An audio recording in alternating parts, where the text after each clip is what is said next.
Hi and hello everyone. This is your Dr. BHARATH KUMAR V D, Pharmacology faculty. So in this YouTube session, we'll be going through one last revision pharmacology before NEET PG 2025. So it will be a MCQ based discussion as well as it's a discussion based on the important points.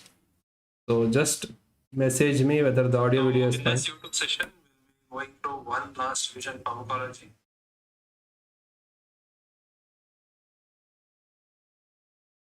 So before we move on, just confirm the audio video is fine.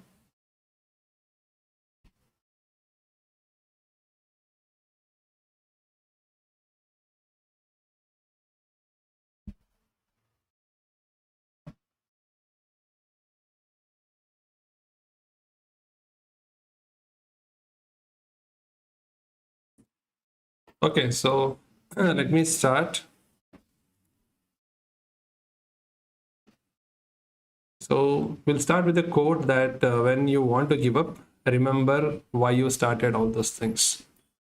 So I know there is very less days remaining for your NEET PG exam, and many of you consider pharma as a tough subject.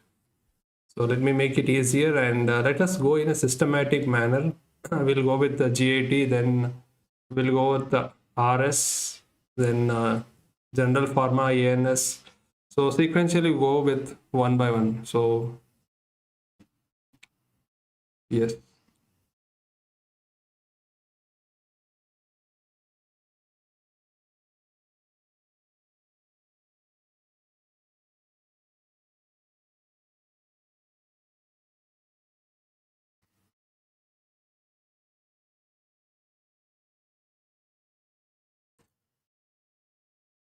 So what we are going planning here is it will be an interactive session. Already you have studied pharma from various sources from me, whatever sources you have studied pharma.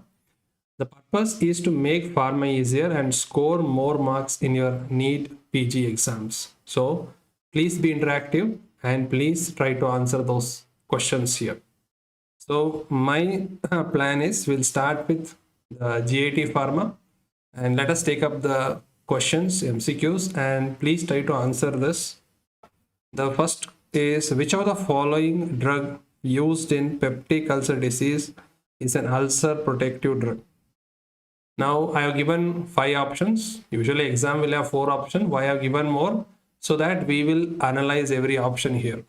So which drug is an ulcer protective? We'll go one by one. Number 1, pyrazine. So pyrazine, tilazepine, they are anticholinergic drugs. They are anticholinergic drugs used in peptic ulcer disease. Now the next option is sucralfate. Yes, sucralfate is a drug which is an ulcer protective drug. So the option B is correct. But sucralfate will work at the pH less than 4. So it polymerizes when the pH is less than 4. So it has to be taken with food. But sucralfate should not be given with antacids. Can anybody guess why it should not be added with antacids?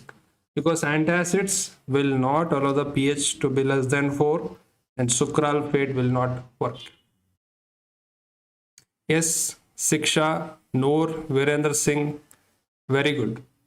Coming to the next one, lansoprazole, it belongs to a group called PPI. PPI stands for proton pump inhibitors. What do they inhibit, sir? They inhibit a pump called H plus, K plus, ATPase. Is it reversible inhibition or irreversible? If they ask you in the exam, it is an irreversible inhibition of H plus, K plus, ATPase. Now, I want you people to tell me which drug inhibits sodium, potassium, ATPase in the heart. Can you guess what drug inhibits sodium, potassium, ATPase in the heart? So I am waiting for your answers. Misoprostol is prostaglandin E1 and ranitidine is a H2 blocker. please understand all these drugs are used in peptic ulcer disease. So we have discussed the mechanisms here. So the answer for this drug is sucralfate. Very easy. So we'll start with easy and then we'll make it a bit tougher later. So yes, you are right, Virender Singh. The drug which inhibits sodium potassium ATPase is a drug called digoxin or digitalis. Yes, Ananya, you are right. So when we are preparing for exam, we should be able to differentiate the confusions because sodium, potassium ATPase, H plus K plus ATPase sound similar.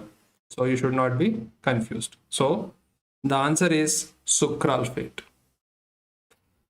Let us move on to the next one.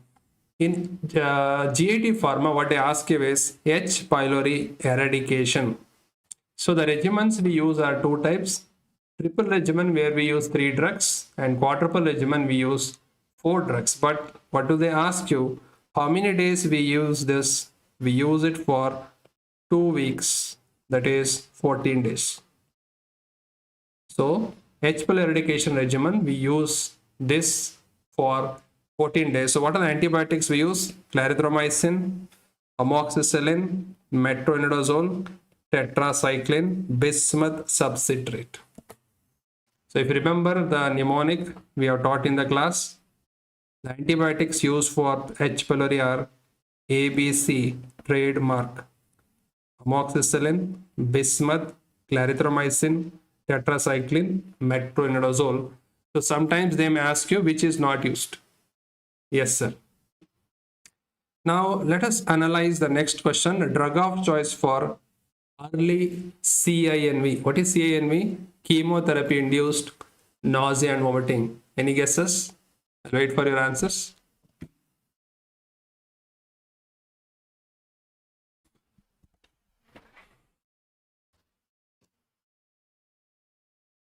So the drug of choice for early chemotherapy induced nausea and vomiting is cetrons.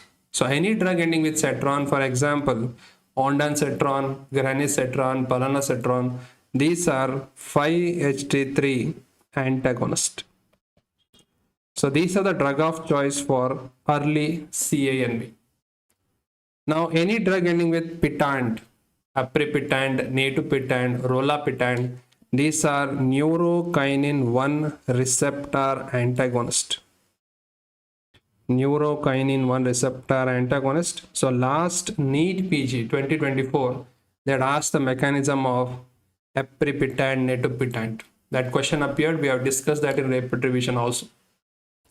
Now doxylamine is an antihistamine. Doxylamine with B6, it is used to manage a problem in pregnant women that is called morning sickness. Drug of choice for morning sickness. Dexamethasone is also used in chemotherapy induced nausea and vomiting as well as radiotherapy induced nausea and vomiting. And nabilone is a cannabinoid 1 receptor agonist. Please remember this, all antiemetic drugs, they are all antagonist. But remember, only one drug, nabilone, and there is one more drug by the name dronabinol. These are cannabinoid 1 receptor agonist. So how do we remember for the exam? NABI. If they have NABI in the name, they are cannabi. So cannabinoids.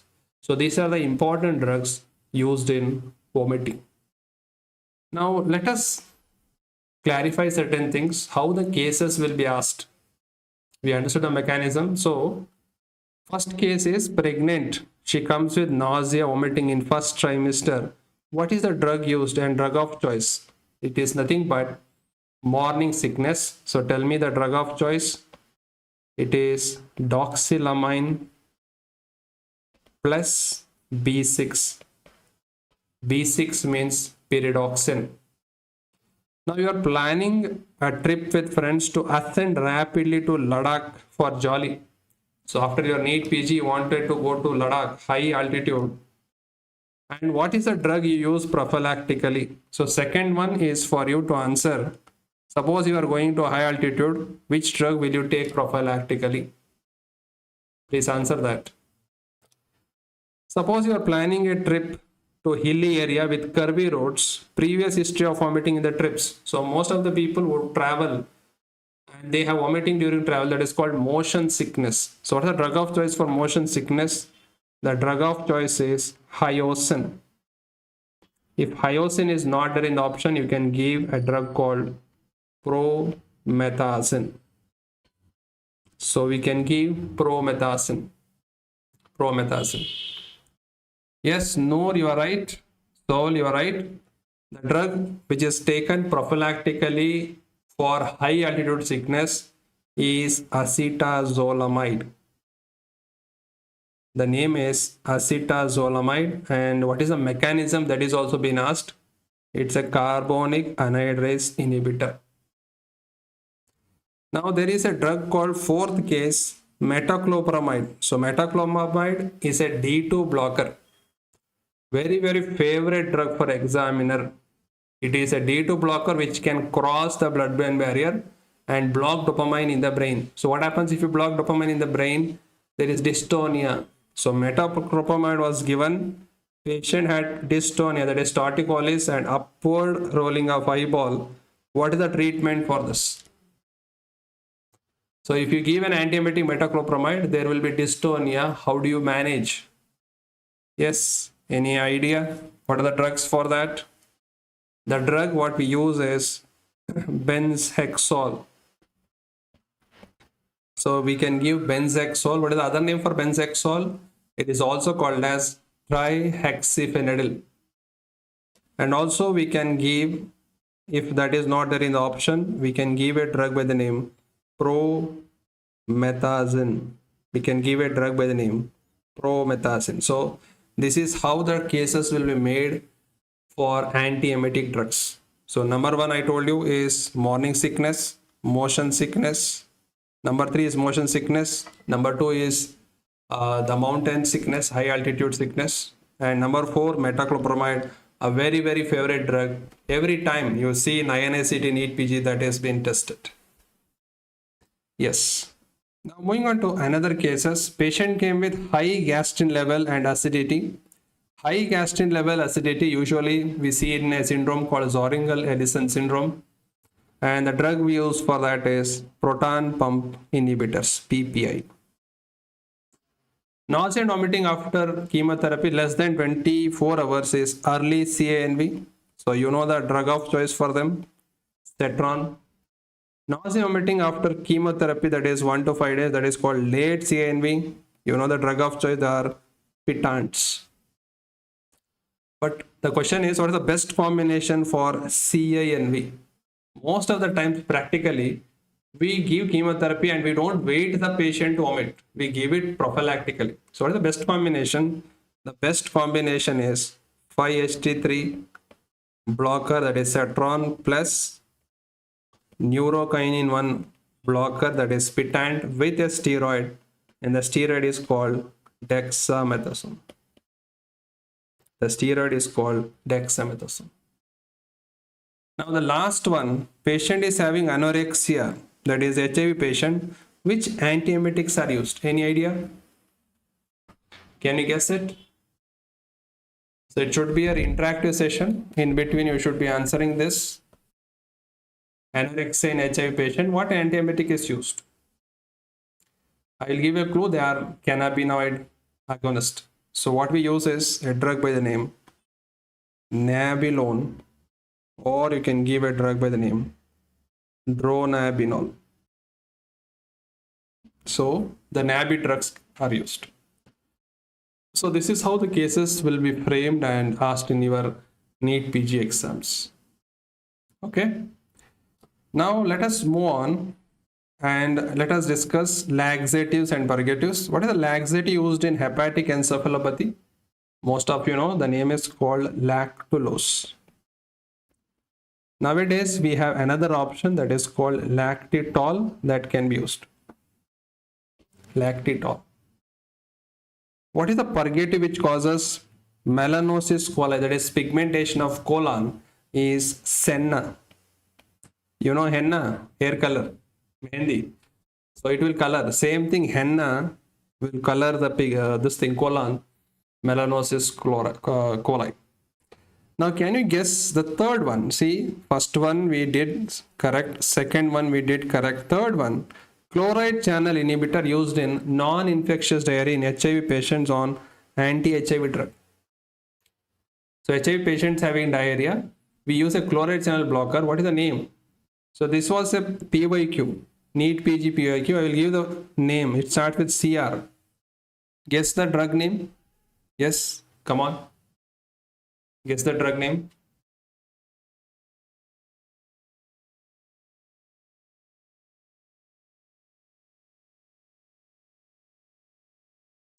The drug name starts with CR. It is called crofelemer. So this was a PYQ that was asked. So you should be thorough with previous year questions, topics. Very good, Anyanya. Very good.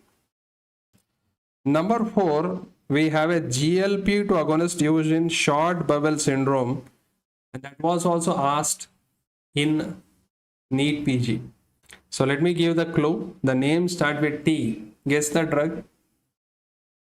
Yes, come on. And number 5, 5-HT4 agonist causing QT prolongation. This is also been tested. The name is called cisapride. Cisapride is a prokinetic drug which was used for GERD but now discontinued because of QT prolongation. Yes, Ananya, you're right. The name is teduglutide. Teduglutide. Please remember, in this discussion, I have covered 3 previous year questions already. What are those? Senna was asked in 2018.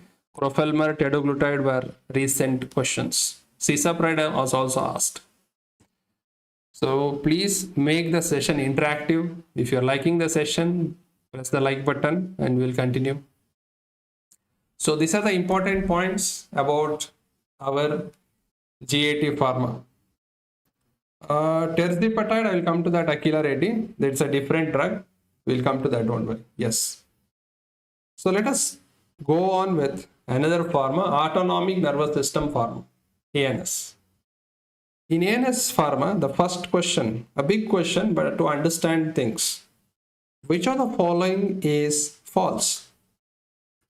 Adrenaline is drug of choice for anaphylactic shock. True statement, 100% true. Norepinephrine increases systolic BP, diastolic BP, mean arterial pressure.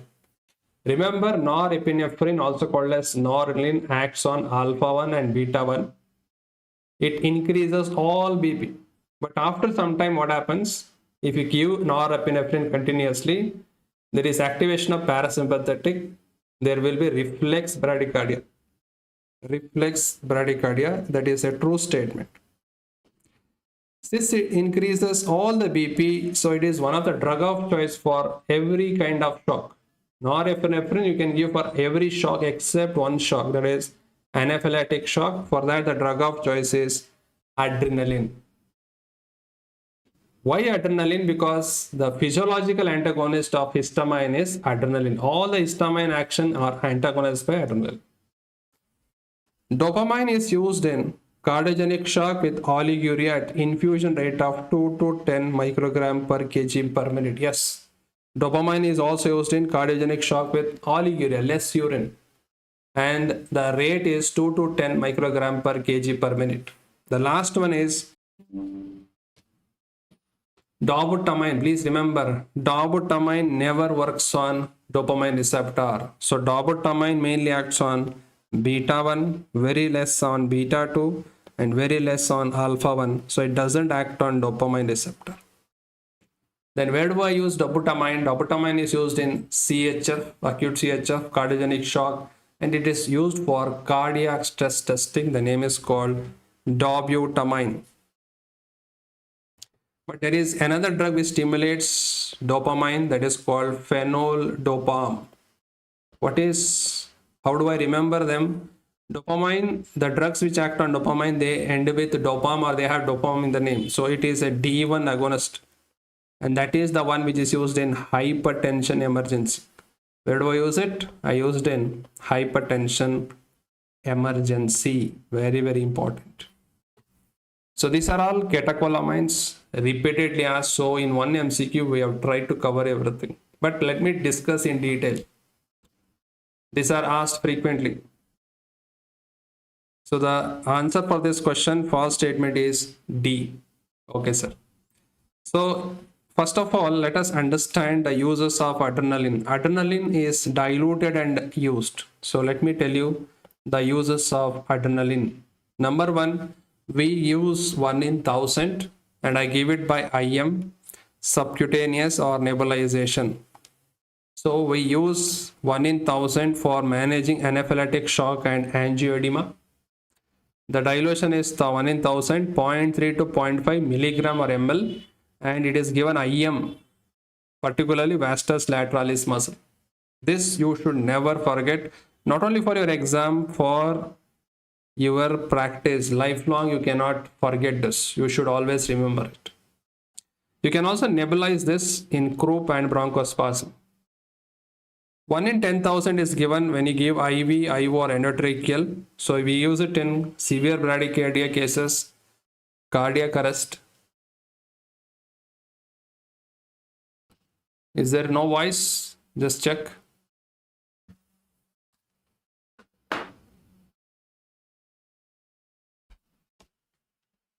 Cardiac arrest. Okay, I think the voice is fine. So 1 in 10,000 we use in bradycardia, cardiac arrest and anaphylactic shock. And the last one is 1 in 50,000 to 1 in 2 lakh is used with local anesthetics. So please understand the dilution and their uses, because adrenaline is a life-saving drug, and if they ask in the exam, 100% you should be able to answer. So keep this as a memory in your brain. Okay. Now moving on to the next one, shock and drugs. So many a times student asks me these drugs, sir, what is the drug of choice for cardiogenic shock?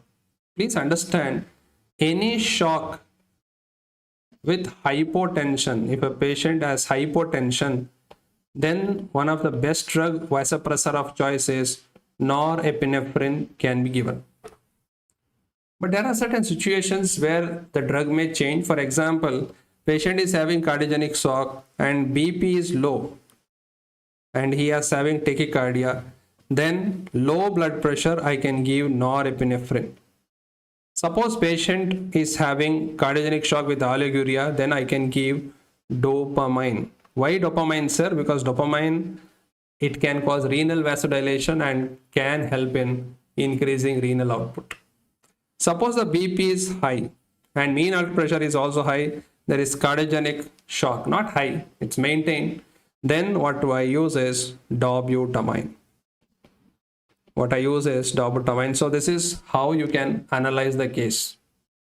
So if they are given patient is having cardiogenic shock and low BP, then give norepinephrine. If they give oliguria, dopamine.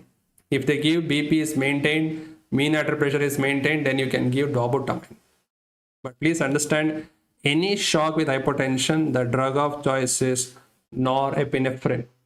But norepinephrine is not going to work in anaphylactic shock.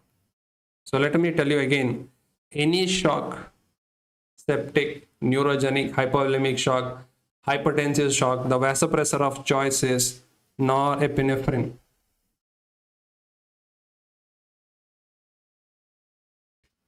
And then for anaphylactic shock, the drug of choice is, yes, you know it, adrenaline, adrenaline, adrenaline.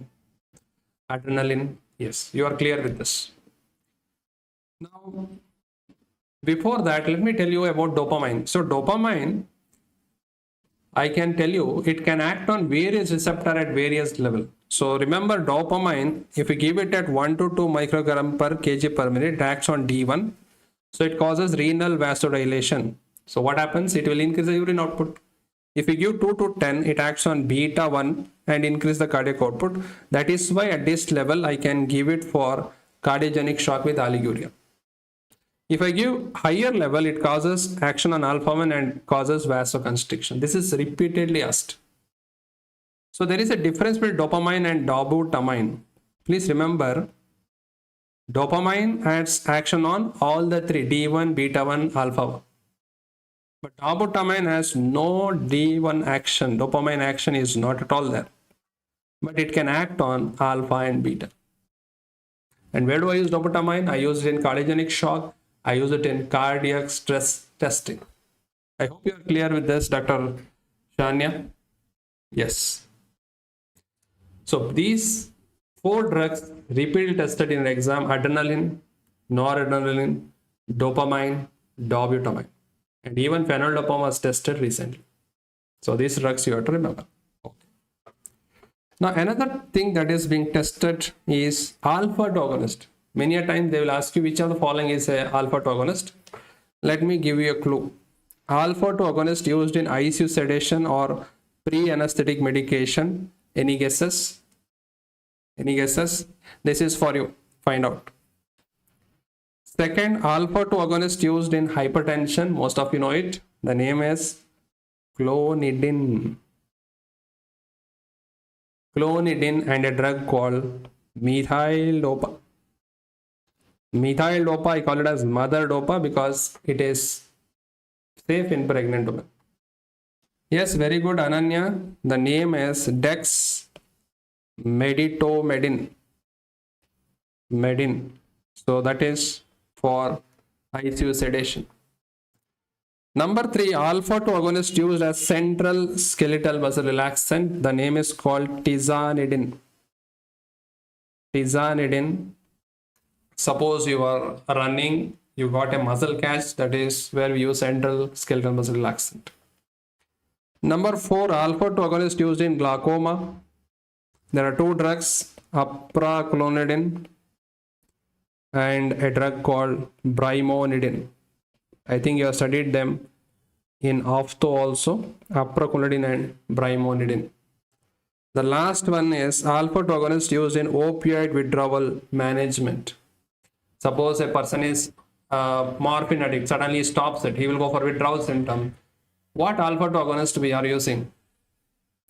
See, please don't take the time to write down all these things. I will share this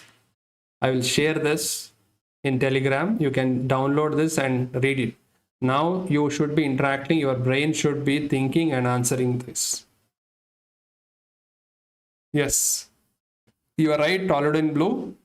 Brimonidine not given in pediatric because it can cross the blood-brain barrier and cause CNS depression, respiratory depression. Yes, there are 2 drugs which we can use. Number 1 is clonidine and a drug called lofexidine. It also sounds like clonidine. So these are the alpha agonists they keep on testing in your exams. Clear? Yes. Okay, sir. Now let us come to the next question. An 80-year-old female presented with urinary incontinence. She also has cognitive decline and features of dementia. So she is a dementia patient, but urinary incontinence. Which of the following drug is used for urinary incontinence? So particularly she has a problem. Let me be clear with you. She has overactive bladder. Tell me which one should I use for overactive bladder? So let me tell you, bethanocol, I remember it as bowel and bladder col. It is mainly used for post-operative paralytic ileus and post-operative urinary retention. Tamsulosin is mainly used for benign prostatic hyperplasia, BPH. But sometimes you can also use it for post-operative urinary retention. So what I use for overactive bladder is the third drug, trospium. Trospium is an anticholinergic drug. Why are we using this? Because trospium doesn't cross blood-brain barrier. Already patient is having dementia. Anticholinergic drugs can worsen that. Duloxetine is a drug which is used in another problem that is called stress urinary incontinence. Duloxetine. Ananya, tolterodine is not in the option, right? Tolterodine is not there in the option. So that's why that cannot be the answer. Okay. So let me tell you, bladder problem, there are three things. Overactive bladder, these are all urinary incontinence. Then post-operative urinary retention and stress urinary incontinence. Stress urinary incontinence, if you cough, If you sneeze, the urine will come out. The best thing is do surgery. But until surgery, you can manage with a drug called duloxetine. It's a SNRI, which is also having anti-muscarinic action. Post-operative urine retention or post-operative paralytic alias, what I use is bethanacol. Or you can give pyridostigmine, neostigmine, but the drug of choice will be bethanacol. Then overactive bladder, there are so many drugs. The mnemonic is mifendost. M for mirabegron, Vbegron, fesoterodine, flevoxate, darifenacin, oxybutynin. There is a toxin called onabotulinum toxin A, solifenacin, tolterodine, and trospium. Now, mirabegron, Vbegron, any idea what is their mechanism? What receptor they stimulate? Yes, Shania, Toludin, Ananya, Mahi, Sanjay. This mirabegron, Vbegron are beta 3 agonist. All others are anticholinergic drug except the onabotulinum toxin, which decreases acetylcholine release. Darifenacin, solifenacin, these are specific for muscarinic receptor. They are M3 specific drugs. So the less adverse effect is seen with darifenacin and solifenacin. Now, why the answer become trospium? Because trospium doesn't cross blood-brain barrier and doesn't affect the dementia problem. So I hope in this slide you understood the problem. Overactive bladder is different. Post-operative urine retention is different. Stress urinary incontinence is different. Now let me ask you a question asked in NEET PG only. Post-operative, patient developed urine retention and patient is having bronchial asthma. So the question is, for this patient, will you give bethanacol or will you give tamsulosin? Post-operatively, patient developed urine retention and patient is having asthma. Will you give bethanacol or will you give tamsulosin? Please answer me. Just message BRT.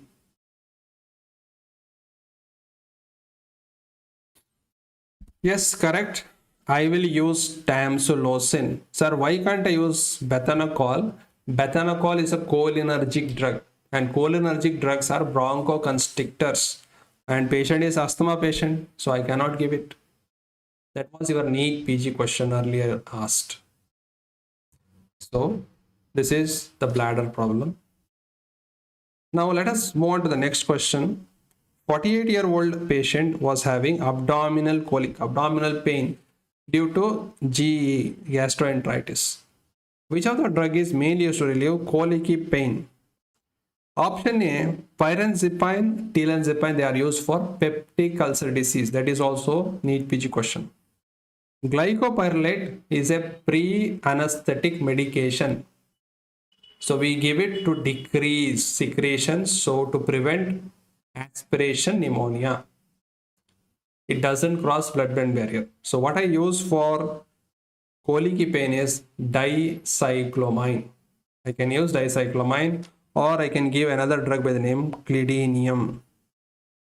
And ipratropium bromide is a drug used for bronchial asthma and COPD. So the answer will be C. Now, if we are discussing colic, I'll ask you one question. Suppose a patient is having biliary colic and you have two options to choose. Which one will you prescribe? Will you prescribe M morphine or will you prescribe P pethidine? A patient coming with biliary colic, will you give morphine or will you give pethidine?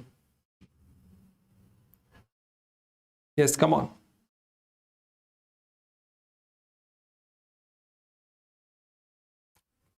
Sir, I will give pethidine because pethidine has anticholinergic property similar to dicyclomine.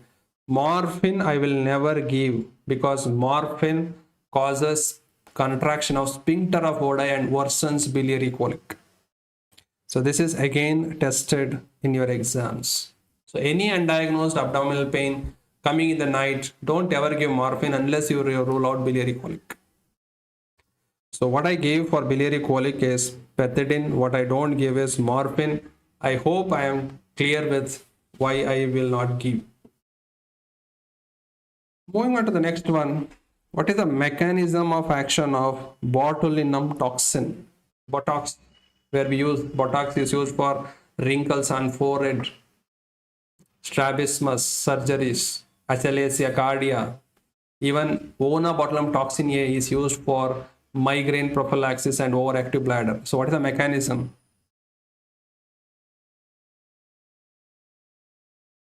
The mechanism is, will it bind to NM receptor and prevent activation? No. Binds muscle receptor and prevent activation? No. Blocks uptake of choline into nerve terminals? No. This is done by hemicholinum. The drug which does that is hemicholinum. And prevents release of acetylcholine from presynaptic terminal? Yes, this is the answer. Answer D.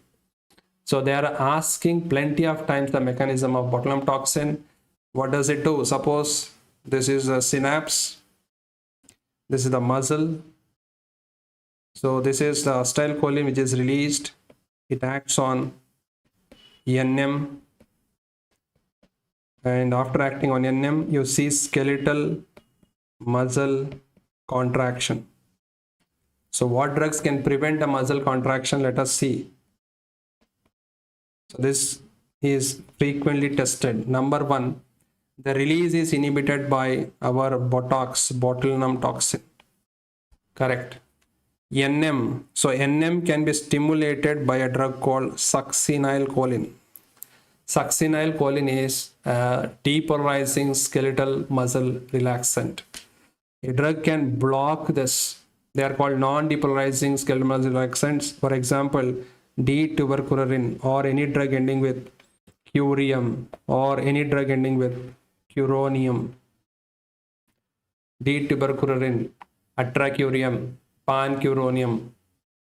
So these are the skeletal muscle relaxants. So there is one more skeletal muscle relaxant which acts on ryanodine receptor 1, which blocks it. The name is called dantrolene. Dantrolene sodium. Now please remember, suppose I have given a patient V-curonium. V-curonium. How do I reverse it? How do I reverse it? Tell me the drug to reverse V-curonium. Waiting for your answers. Dantrolene.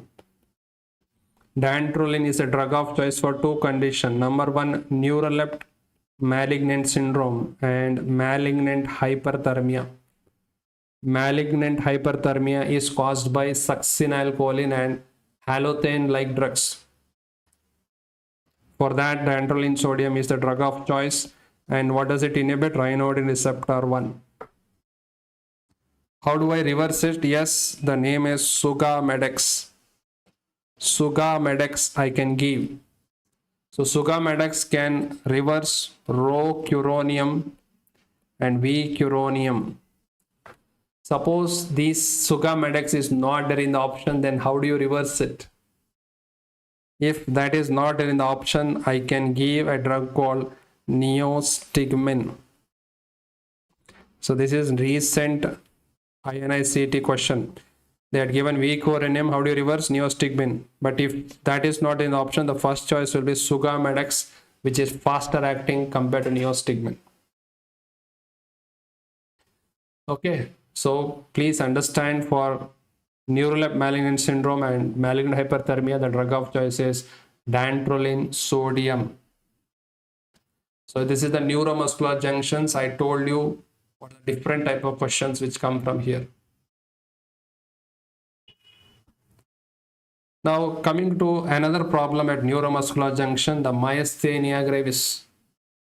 What is the drug used to diagnose Myasthenia gravis? The drug name is edrophonium.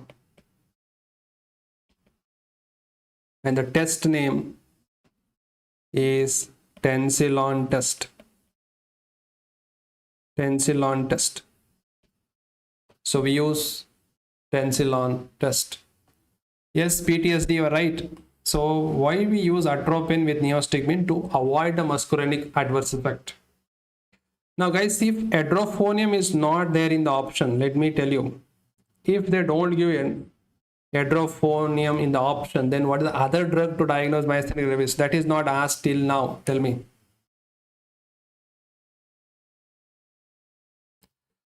Okay, Sharon, I will clarify that.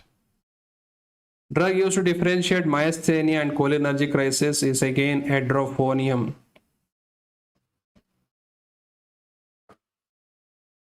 See, if you don't have edrophonium to test, then the alternative drug to test myasthenia gravis is neostigmine. We can use neostigmine. What are the anticholinergic drugs used to treat myasthenia gravis? The names are neo or pyridostigmine.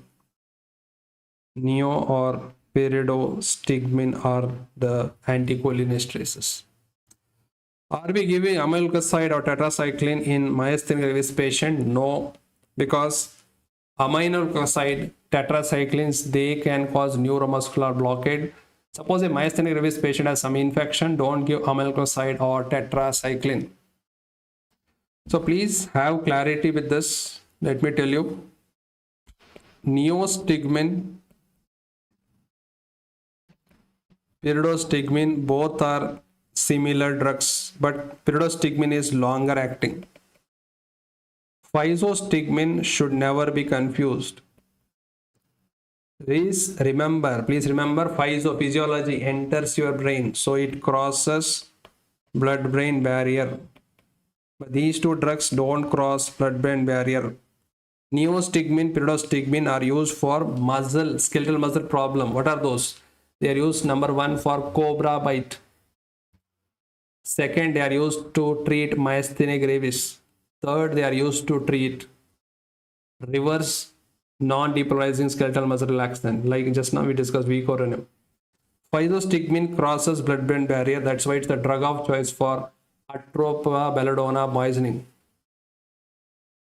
So this is the difference between neostigmine, pyridostigmine, physostigmine. So remember, don't confuse pyrido and physo. Physo crosses, physiology enters your brain. I hope you are clear with this. Yes. Okay. Coming to another problem, the dementia problem, Alzheimer's disease. What are the drugs we use in Alzheimer's disease? The drug name is guard memory when you become aged. GARD stands for galantamine, rivastigmine, D for donepezil, M for memantine. And recently we have new drugs which target beta amyloid, and the names end with MAB, ADA, aducanumab and lecanemab. You have heard of that. But recently they are asked which drug comes as a patch. In the textbook they are given rivastigmine comes as a patch.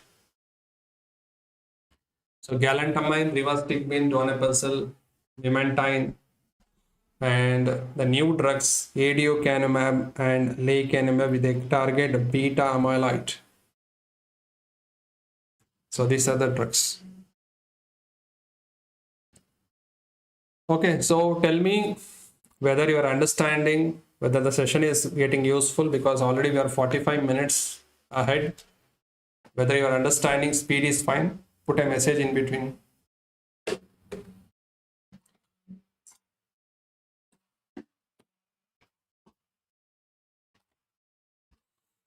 Selagelin is not approved, Shania. Selagelin is mainly for Parkinson's disease.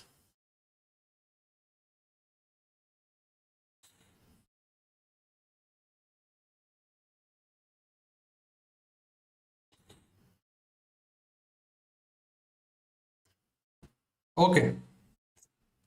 Okay, thank you for your responses.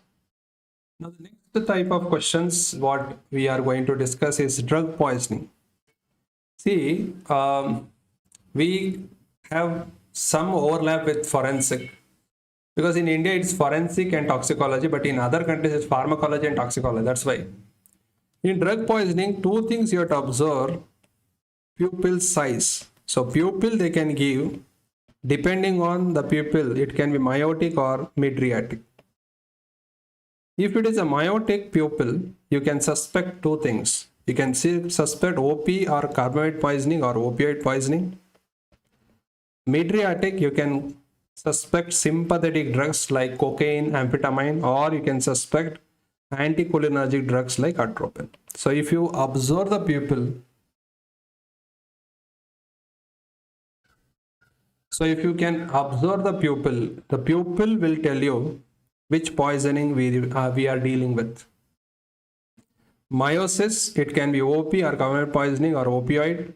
Mydriasis, it can be sympathetic or atropine like drugs. So if you know this, let us take the case 1. So can you tell me the case 1? Yes, spontaneous hemorrhage also is seen, but we are discussing poisoning. Drug addict, pinpoint pupil, respiratory depression, hypertension, hyperreflexia and hypothermia. What is the poison we are suspecting? Pinpoint pupil, all are hypo. We are suspecting opioid poisoning, and the drug of choice is naloxone. So the drug of choice to manage opioid poisoning is naloxone. Your suspicion is correct. Case 2, farmer, they can drink pesticide. Meiosis, salivation, lacrimation, urination, low esterase count. So we suspect OP or carbamide poisoning. The drug of choice is atropine. How do I differentiate between the two? You can see the farmer, you can see the meiosis and dumbbells.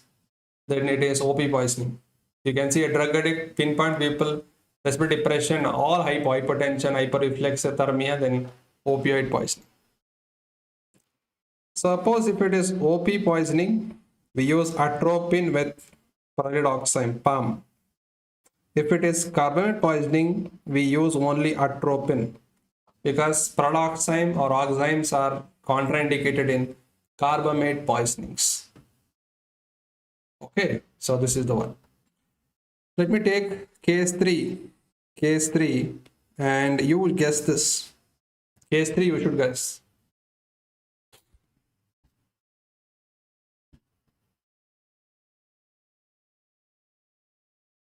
Yes, kerosene smell in OP, you are right.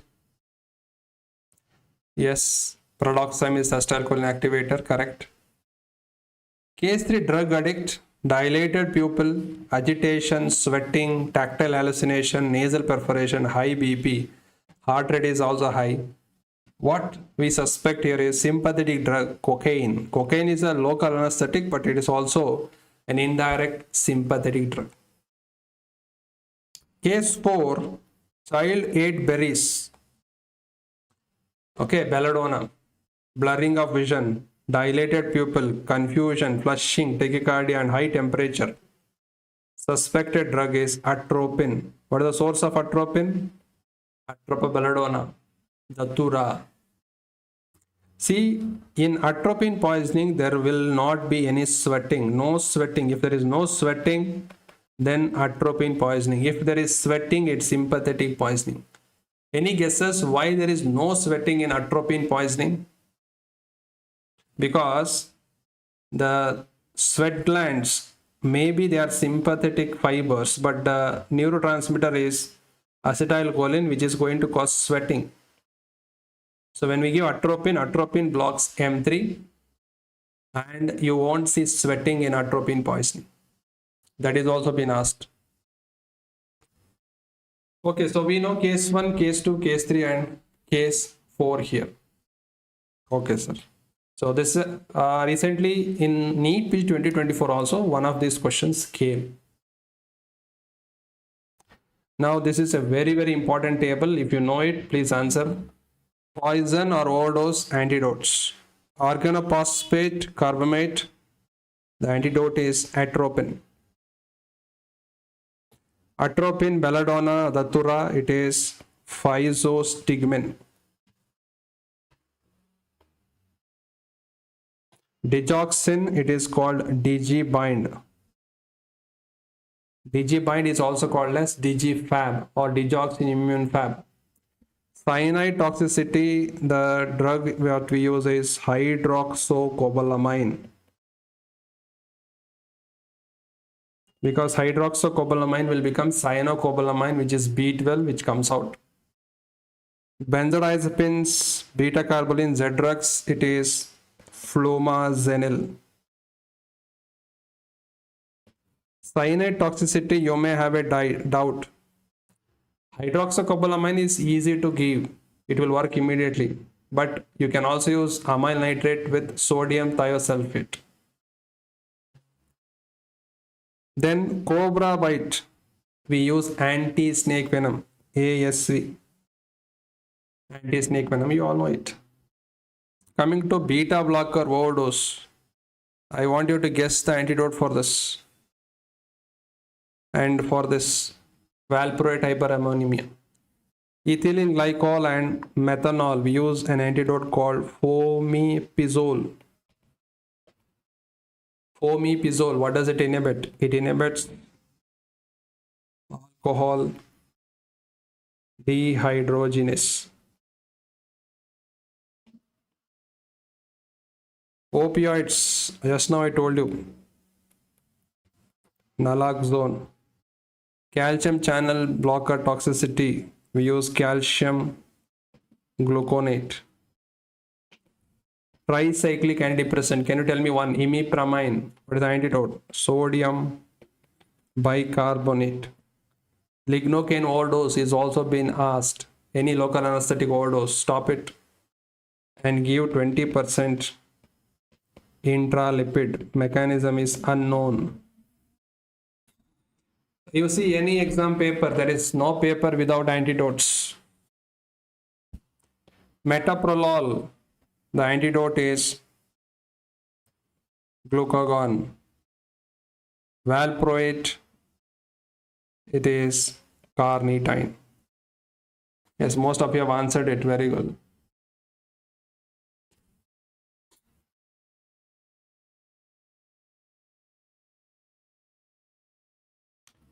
Coming on to the next MCQ. A 45-year-old man had performance anxiety and migraine headache. Propranolol was used. Yes, propranolol because it works on anxiety and migraine. What comorbid condition you should be very cautious while using propranolol? Propranolol you can use in tremors. You can use in akathisia and hypertension, but don't give it in asthma patient. So you should be very careful if patient is asthmatic. Can I give propranolol in asthma patient? Never.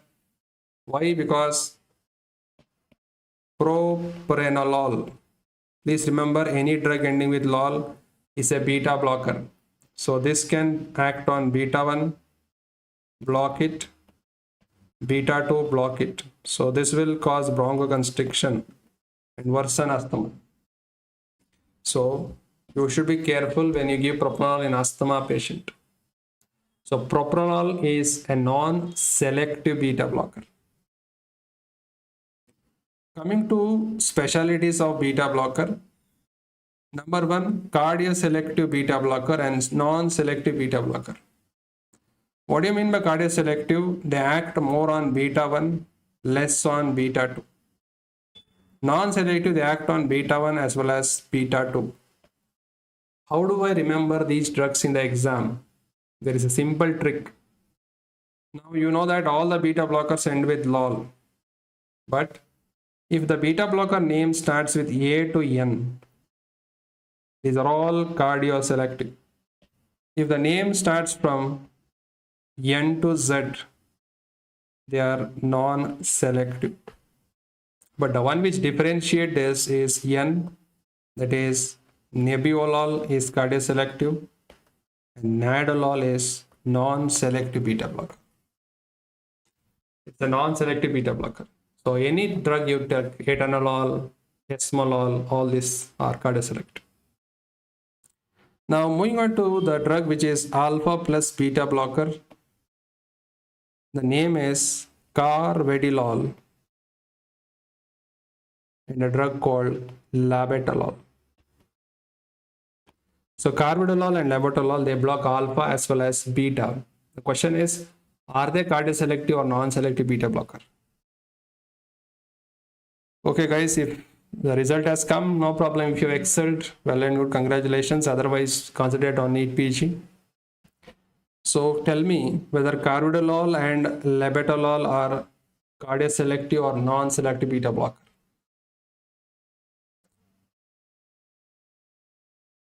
Yes, carvedilol, labetalol are non-selective beta blockers. So can I give them in asthma patient? Never. Shortest acting is esmolol, but we have another shortest acting nowadays. It is called landiolol, but it is recently approved drug. Textbook wise, till now esmolol, and the longest acting is nadolol. And closest potassium channel is sotalol. And beta blocker overdose, and the antidote name is glucagon. So recently we have a shortest acting one that is called landiolol. It is the shortest acting beta blocker recently approved for arrhythmias. So if they have given landiolol in NEET PG, that is the shortest acting beta blocker nowadays. Okay, landiolol. So this is about beta blockers. Just a minute.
Okay, so let me continue.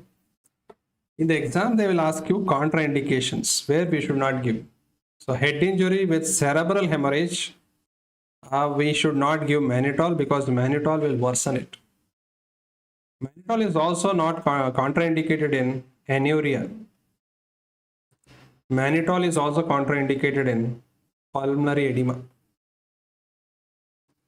So what I am telling you is contraindication. It is contraindicated in pulmonary edema, and also it is contraindicated in left ventricular failure. That is your mannitol. So pulmonary edema, LVF, mannitol is not given. Suppose a patient is having ischemic heart disease and uncontrolled hypertension.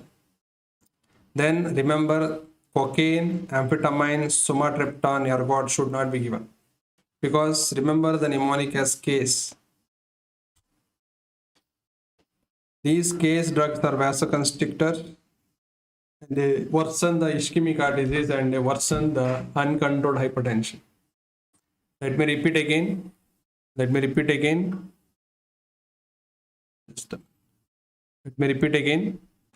Cocaine, amphetamine, sumatriptan, and ergots. So what drug should not be given in biliary colic? I have told you. The name is morphine because it causes constriction of sphincter of Oddi and worsen the pain.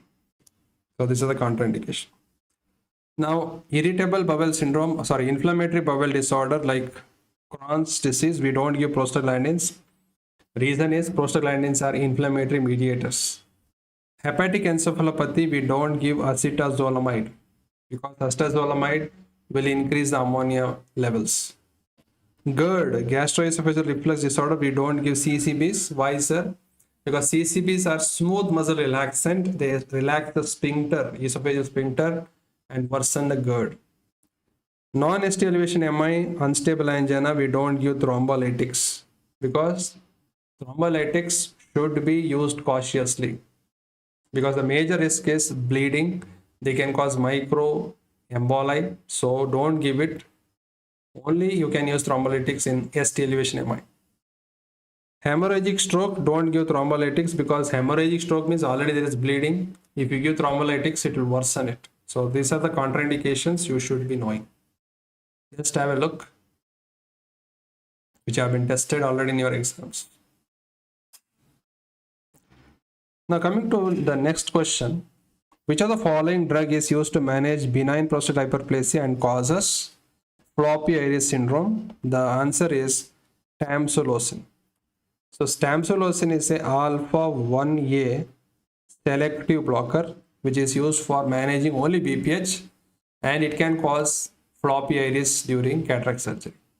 Prazosin is a drug of choice for scorpion sting that has been tested plenty of times. Scorpion sting. Phenoxybenzamine is given for pheochromocytoma. Sir, when to give for pheochromocytoma? Pre-operatively. Before surgery, it has to be given. Right, then phentolamine. Please remember all these four are alpha blockers. Phenoxybenzamine, phentolamine, prazosin, and tamsulosin. But phentolamine is also used in pheochromocytoma, but that is during operation, intraoperatively. Pre-operatively, what we give is phenoxybenzamine. Phentolamine is also used in two hypertension conditions, starting with C, cheese reaction, clonidine withdrawal reaction. So the answer for this question is D, tamsulosin. Then coming on to the next one, the glaucoma topic, easy one. Which of the following anti-glaucoma drug act by inhibiting Rho kinase? A new drug for glaucoma. Rho kinase inhibitor, the drug name is called Netrasudil. Netrasudil inhibits Rho kinase and increases what outflow? It increases trabecular outflow. Latanoprost, bimatoprost, travoprost, they increase uveoscleral outflow. Pilocarpine is a miotic. It mainly increases trabecular outflow. Dipivefrin is an alpha-1 agonist that is also been used in glaucoma. And acetazolamide is a carbonic anhydrase inhibitor. Timolol is a beta blocker. Please remember these three drugs, timolol, acetazolamide, dipivefrin, they decrease aqueous humor production. They decrease aqueous humor production. This is the major mechanism. So, beta blocker, carbonic anhydrase inhibitor, alpha-1 agonist, as well as alpha-2 agonist. What are those? Aproquinidine, brimonidine, they also decrease aqueous humor production. But please remember, latanoprost increase uveoscleral outflow, miotics increase trabecular outflow. Very, very important. Coming to the guessing, anti-glaucoma drug causing increased uvascular outflow and causing macular edema, iris pigmentation and growth of eyelash. What is the group of drug which do that? Guesses, guys, come on. Yes, come on, doctors, tell me.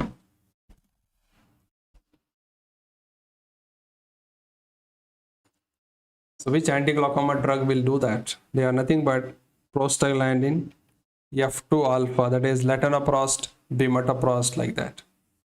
Nitric oxide donor and PGF2 alpha analog drug. What is the drug which is used in glaucoma? That is called latanoprost bunad. It is same thing. It is the same thing. Latanoprost is PGF2 alpha. Bunad is nitrate, which is going to cause nitric oxide release. What is the drug of choice for acute congestive glaucoma? The drug of choice is mannitol. If mannitol is not available, I can use acetazolamide. So we can give acetazolamide. Drug of choice for open angle glaucoma is prostaglandin F2 alpha analogs like latanoprost, bimatoprost. Drug of choice for closed angle glaucoma are miotics like pilocarpine, physostigmine. So these are the glaucoma drugs, which is very, very important.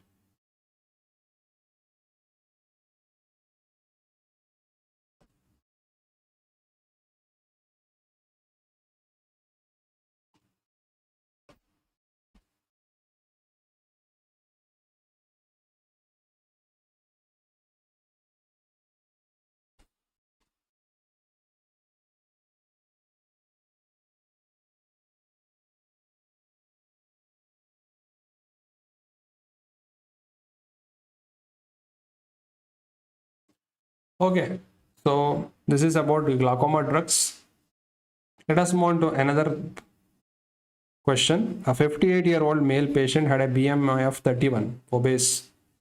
Physician started him on a drug managing obesity. Patient also has moderate obstructive sleep apnea. Which of the following drug is also used for diabetes? And it's a GLP-1 and GAP agonist. So this is a recently approved drug by the name tirzepatide. Very, very important drug. It's a GLP-1 and GIP agonist. It is approved for number one, diabetes. It is also approved for moderate to severe sleep apnea. And also it is used to manage obesity. So tirzepatide, remember 3T for 3 problems: diabetes, obesity, obstructive sleep apnea.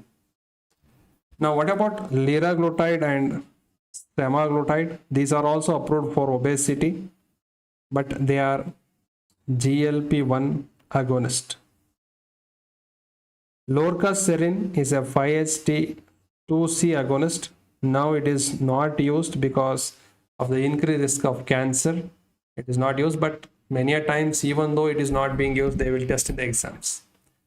Orlistat is an inhibitor of lipase enzyme.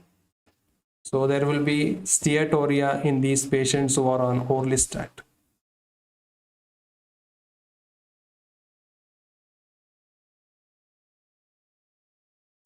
Okay, so the answer is tirzepatide. Please remember, it's a very famous drug for almost all the exams. Now in between, let me introduce certain drug interactions because these type of questions come. So question is, can we combine levodopa with carbidopa? Yes. Because if I give levodopa alone, it won't cross more into the blood-brain barrier.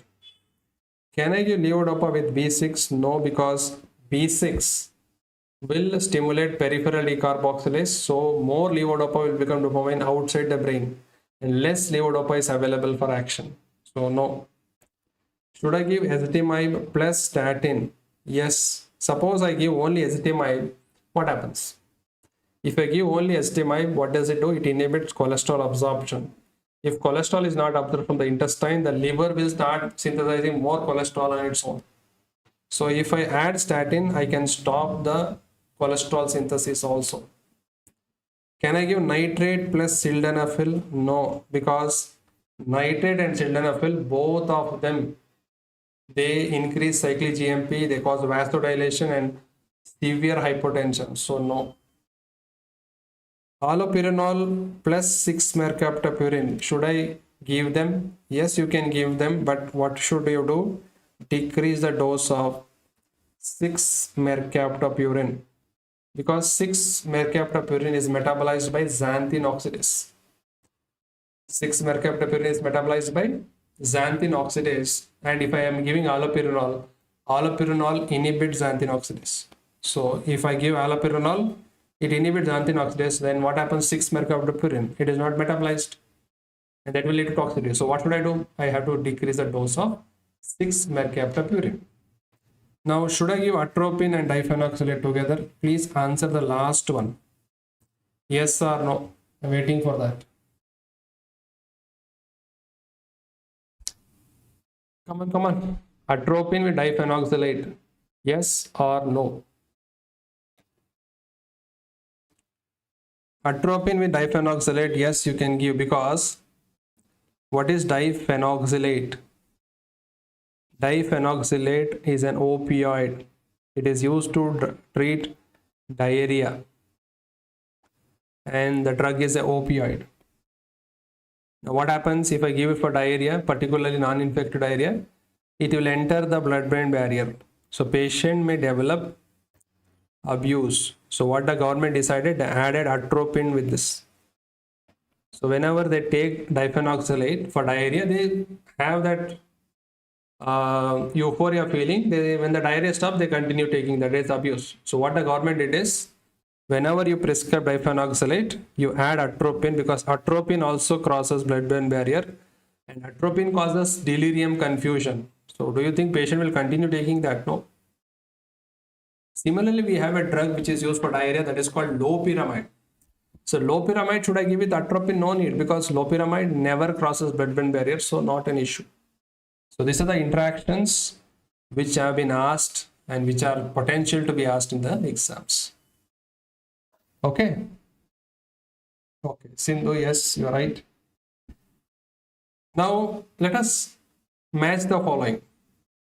So I have given alpha blockers, anticholinergics, and beta blocker. Which drug will do that? Tell me.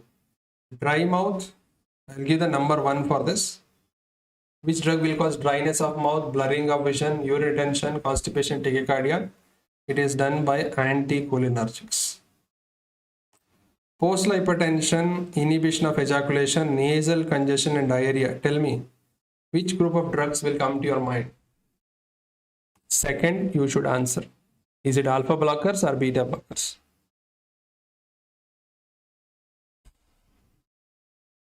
Come on, guys, you should be interactive.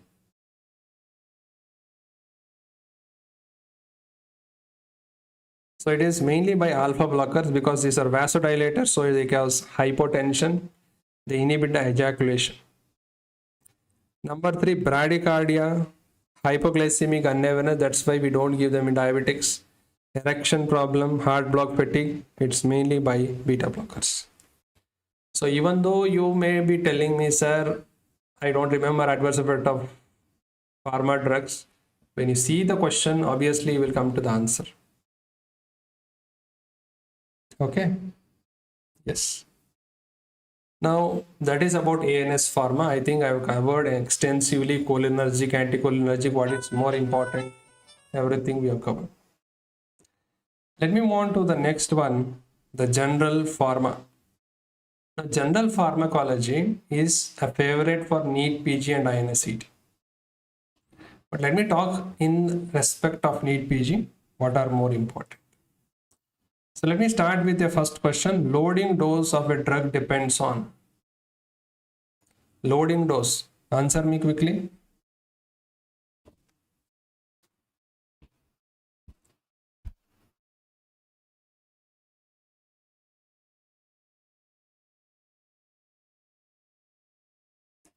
Yeah, toluene blue. I will be telling you what formula to remember. Okay, don't worry.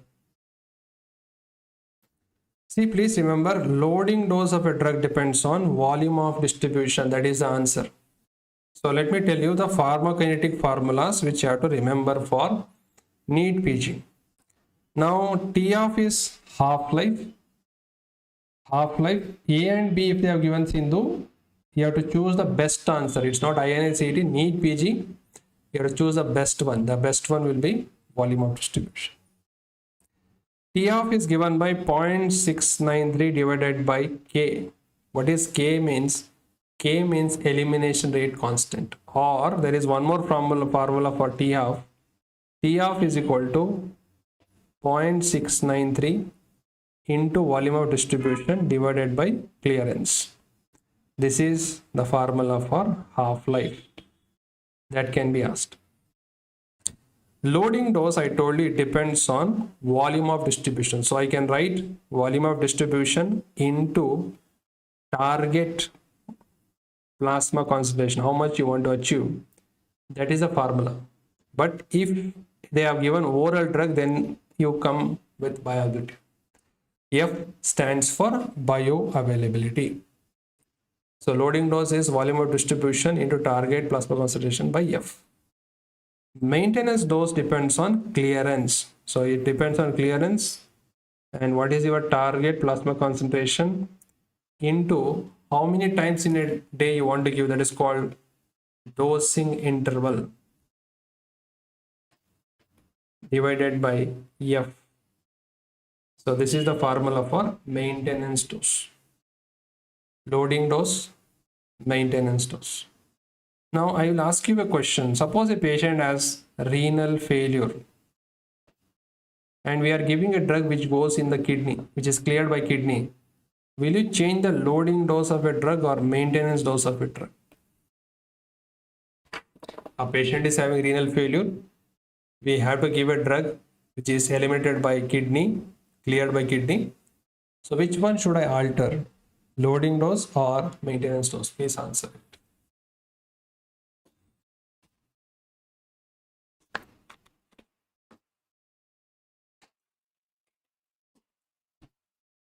Yes, I have to alter maintenance dose because maintenance dose depends on clearance. Loading dose you can keep it same but alter the maintenance dose because clearance means renal clearance. Coming on to the other formulas, we have dosing rate. Dosing rate is given by clearance into plasma concentration. And clearance is also given by the formula elimination rate divided by plasma concentration. So let me write here for you. Clearance is equal to elimination rate divided by plasma concentration. These are the formulas. Now tell me the third one. This is 1, 2. Half-life required to achieve steady state. How much? Half-life required to achieve steady state is 4 to 5. And half-life required to clear the drug out of your body is same, 4 to 5.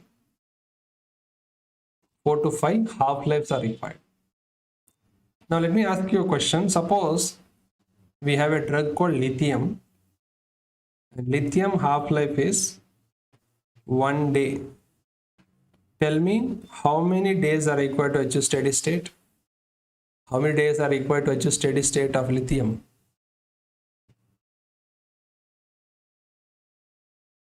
They can also ask you how many half-lives are required to achieve 50% steady state, 75% steady state, 90% steady state of a drug.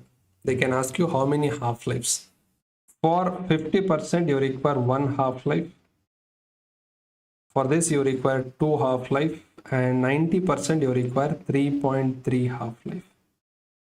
So this is again pharmacokinetic formulas. Lithium has a half-life of 1 day. So how many half-lives are required to achieve steady state? 4 to 5, right? So lithium will achieve steady state in 4 to 5 days. 4 to 5 days. That's it. So please take your time, see this slide again. So clearance is equal to elimination rate divided by plasma concentration. Dosing rate is also given by clearance into plasma concentration. How many half-lives are required to achieve steady state? 4 to 5. That is complete steady state. To achieve 50%, 1 half-life, 75%, 2 half-life, 90%, 3.3 half-life. So that is the question. So this is a major formula you have to remember in general pharma. 100% bioavailability is seen with which route? It is seen with intravenous route. Rate of drug absorption is given by Tmax in a bioavailability graph. Tolerant, just remember this much. You write down, stick it on your room and see it every day. Extent of drug absorption is given by area under curve. In which routes have first pass metabolism? Only 2 routes. Oral route has first pass, rectal. When you give a drug rectally, 50% of the drug will have first pass, 50% will not have first pass. So these things have been tested repeatedly. Okay. Now moving on to another thing, weekly basic drug bind what? Weekly basic drug bind to alpha-1 acid glycoprotein. GP means glycoprotein.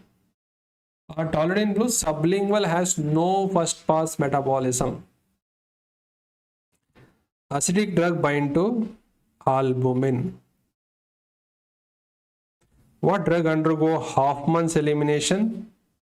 We have a drug called atracurium,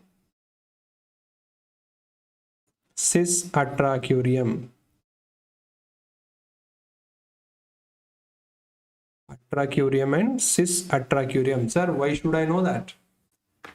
Now, half-month elimination is a special type of elimination to remove the drug from the body. It doesn't depend on liver or kidney to remove. Suppose a patient is having liver failure or kidney failure. If I want a skeletal muscle relaxant, can I give this? Yes, you can give it. Now tell me in atracurium and cis atracurium, which will cause less histamine release? Yes, come on. Among atracurium, cis atracurium, which will cause less histamine release? That is cis atracurium. And how do you reverse this? Anybody? how do you reverse this drug? What is the drug used? The last question is, drug for rare disease or condition is called orphan drug. Example of an orphan drug is Digipine, Digifam. Yes, come on. How do you reverse atracurium action?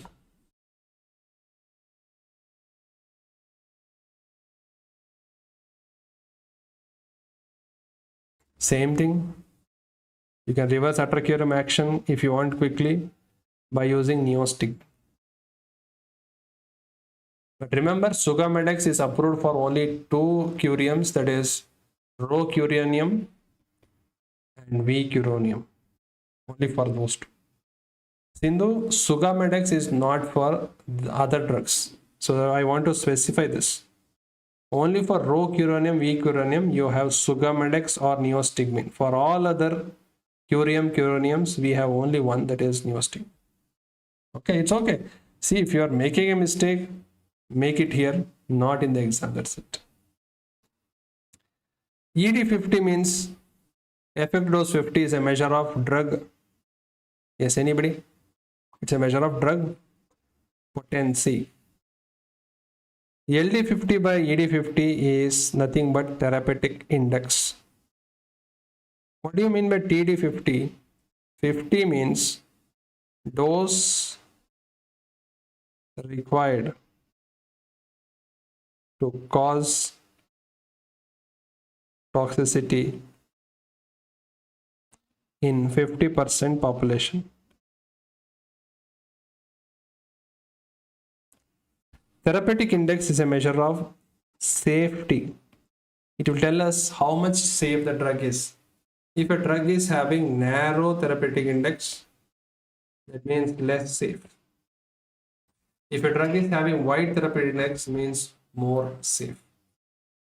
How did we discover ED50, LD50 and everything? We'll see that.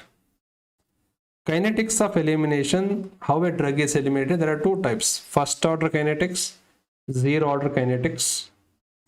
Zero order is also called as saturation kinetics. Why it is called saturation? Because the enzymes are limited, they get saturated. Now, what is first order kinetics? Let us see here. Eliminated in unit time, it is, what is eliminated in unit time? Here it is, fraction is constant. Here the amount eliminated is constant, zero order. Here elimination rate is directly proportional to plasma concentration. Suppose you give more drug, elimination rate also goes up. Half-life is same, clearance remains same. But in zero order kinetics, elimination rate is same or constant, but the half-life and clearance changes. How they change, sir? Half-life is directly proportional to plasma concentration. More the plasma concentration, half-life is also going to high. Clearance is inversely proportional to plasma concentration. Means if plasma concentration goes up, clearance comes down. So which is not safe to be used is zero order kinetics, because by mistake you give 1 or 2 tablets extra, then patient will have toxicity. So which drugs will follow this? The mnemonic is Watt power. W for warfarin, alcohol, aspirin, theophylline, tolbutamide and phenidine. So these are the drugs which follow zero order, and most of the drugs follow first order kinetics. So remember, first order F fraction is constant. So let me repeat again and analyze with me. First order kinetics, what are constant? Fraction is constant, elimination rate is not constant. Half-life is constant, clearance is constant. But elimination rate is directly proportional to plasma concentration. Very, very important. Now, which drug should not be given with erythromycin to avoid the risk of QT prolongation? So now, why will erythromycin cause? Why are we worried? Because erythromycin is an enzyme inhibitor. Now, what happens if we give an enzyme inhibitor? It increases the drug levels. So they don't allow the enzyme to work and the drugs are not metabolized, the drug levels go up. So which of the following drug, if you give the erythromycin, the risk of QT prolongation increases? Any guesses? Come on, come on.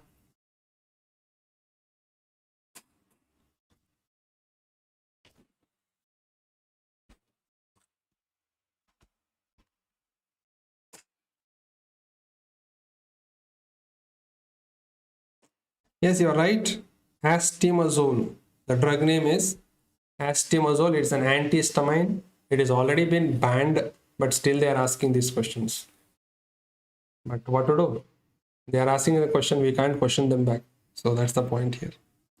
Cetirizine won't do that. Heparin, paracetamol will not do that. So what is the purpose of this MCQ? The purpose of this MCQ is to learn two things.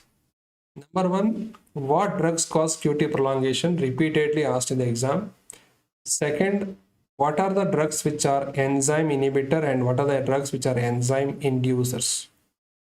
So that we'll understand from this MCQ.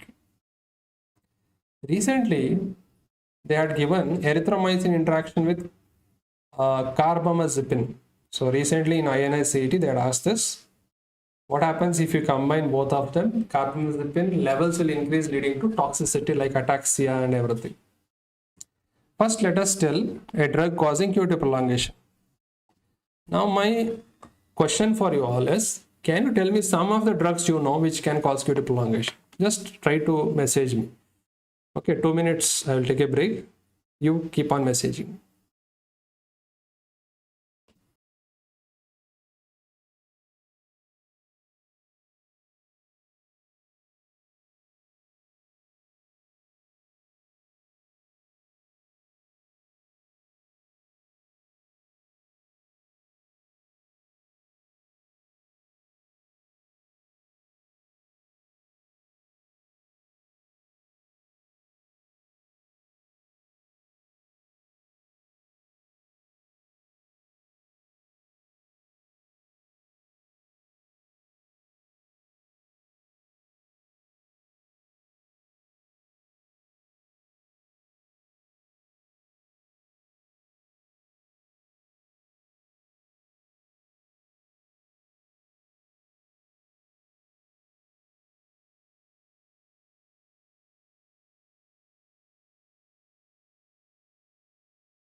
Okay, so I had asked you a question. Which drugs can cause QT prolongation? There are plenty of drugs. Should I remember everything? Not possible. See, already we got two drugs, antihistamine, astimazole and terfenadine.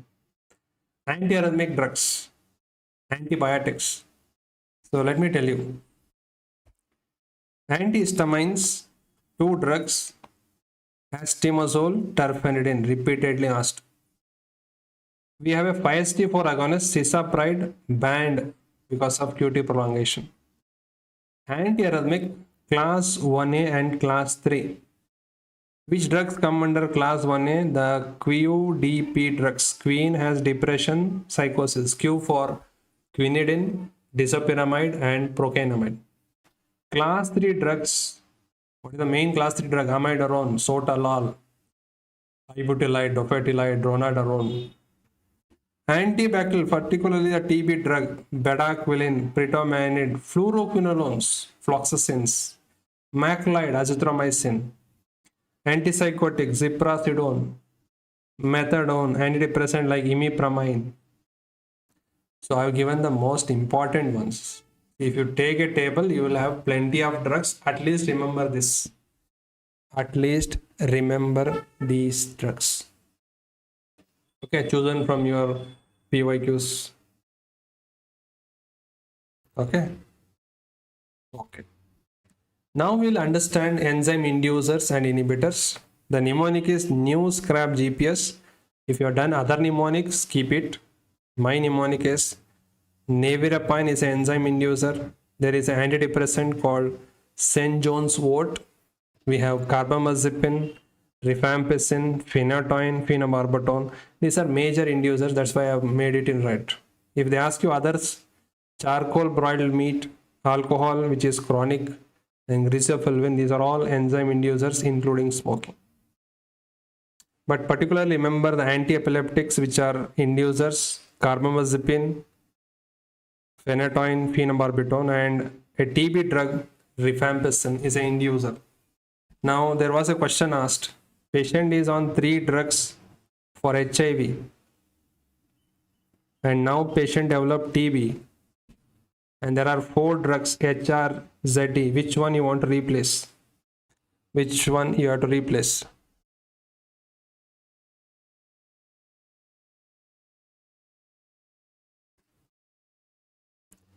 You see, there is no replacement for main nodes. These rapid revisions are, if you want to skip pharma and go, instead of that, you can do the revision and go. Okay, the best thing is to read the whole notes, but if you don't have time, if you want to at least finish pharma and go, this will be enough for you. Yeah, this is again a NEET PG 2024 question, because if I give an inducer, what does it do? It increases the number of enzymes. If there are more enzymes, the metabolism of the drug becomes faster and the drug level decreases. So if I give rifampicin, the HIV drug levels fall and they may not work. Similarly, they had asked previous rifampicin with OCPs. What happens? Rifampicin OCP, there will be contraceptive failure.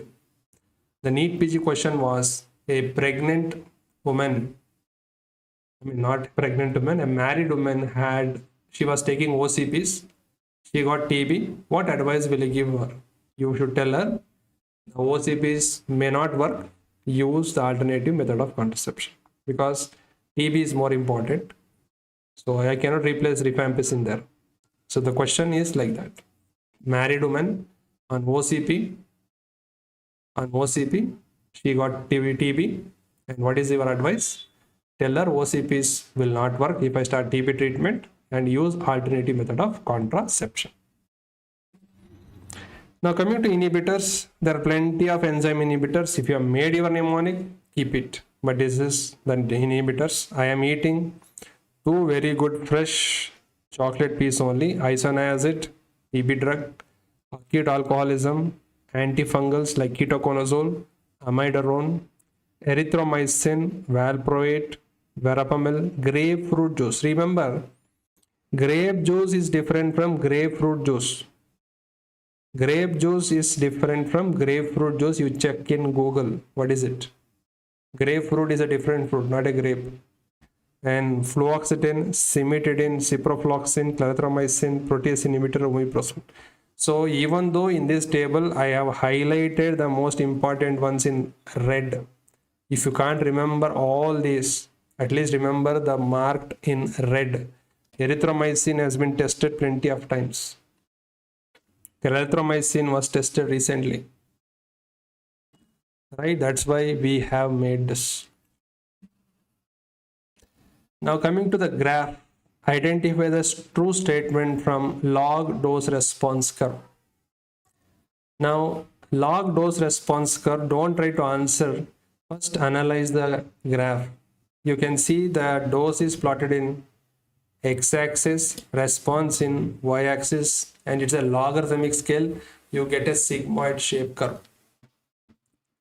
Now first of all, you want to check efficacy, and then you want to check potency. There is a simple mnemonic, help. Now you check the height of the graph, that will give you the efficacy. If you check the left side of the graph, that will give you the most potent one. So first, if I want to check the efficacy, this is the height of the graph you have to check. So who is having the more height? So if I want to check efficacy, C is more efficacious. B and D are having same height, I think. So B equal to D. And who is having the less is A. The most efficacious is C because more the height, more efficacious. Suppose I want to compare potency, I have to go left side. So left is A, then comes C, sorry, sir. Then comes B, then comes C, then comes D. So it is arranged like this. So more left means more potent. So this is how I can arrange it. So take the mnemonic help. So now once you have written this or you have this in the mind, then read the option. It will become easier. Don't read every option and then come back. Drug B is the most efficacious. Is it so? No. What is the most efficacious? C. Drug A and B are equally potent. Is it so? A is more potent than B? No. Drug C is the most potent? No. Drug A is the most potent? Yes.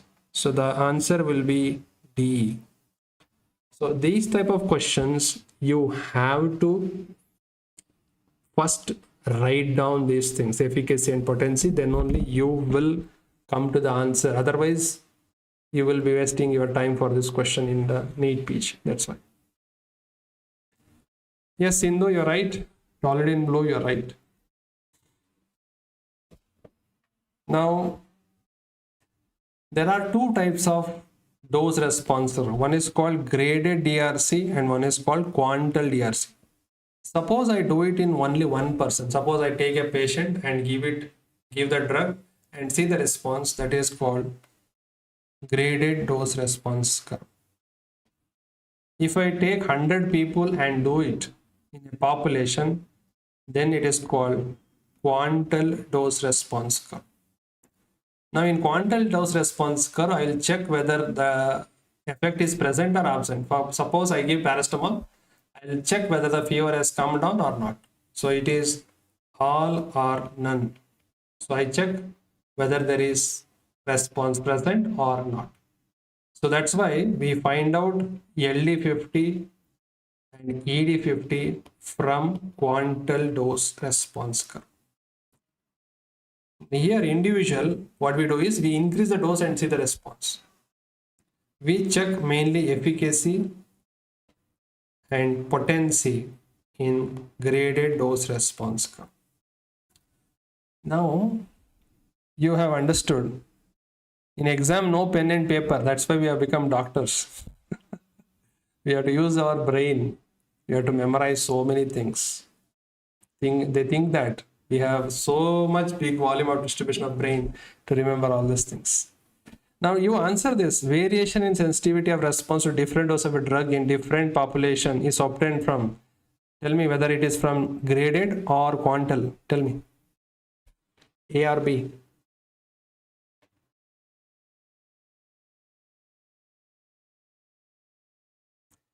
Now, if it is difficult, then you read the option and then check the graph. That is also possible. Okay, no problem.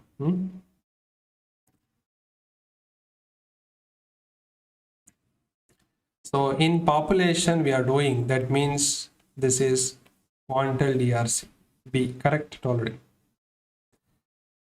Now moving on to the antagonism. Antagonism means blocking an effect.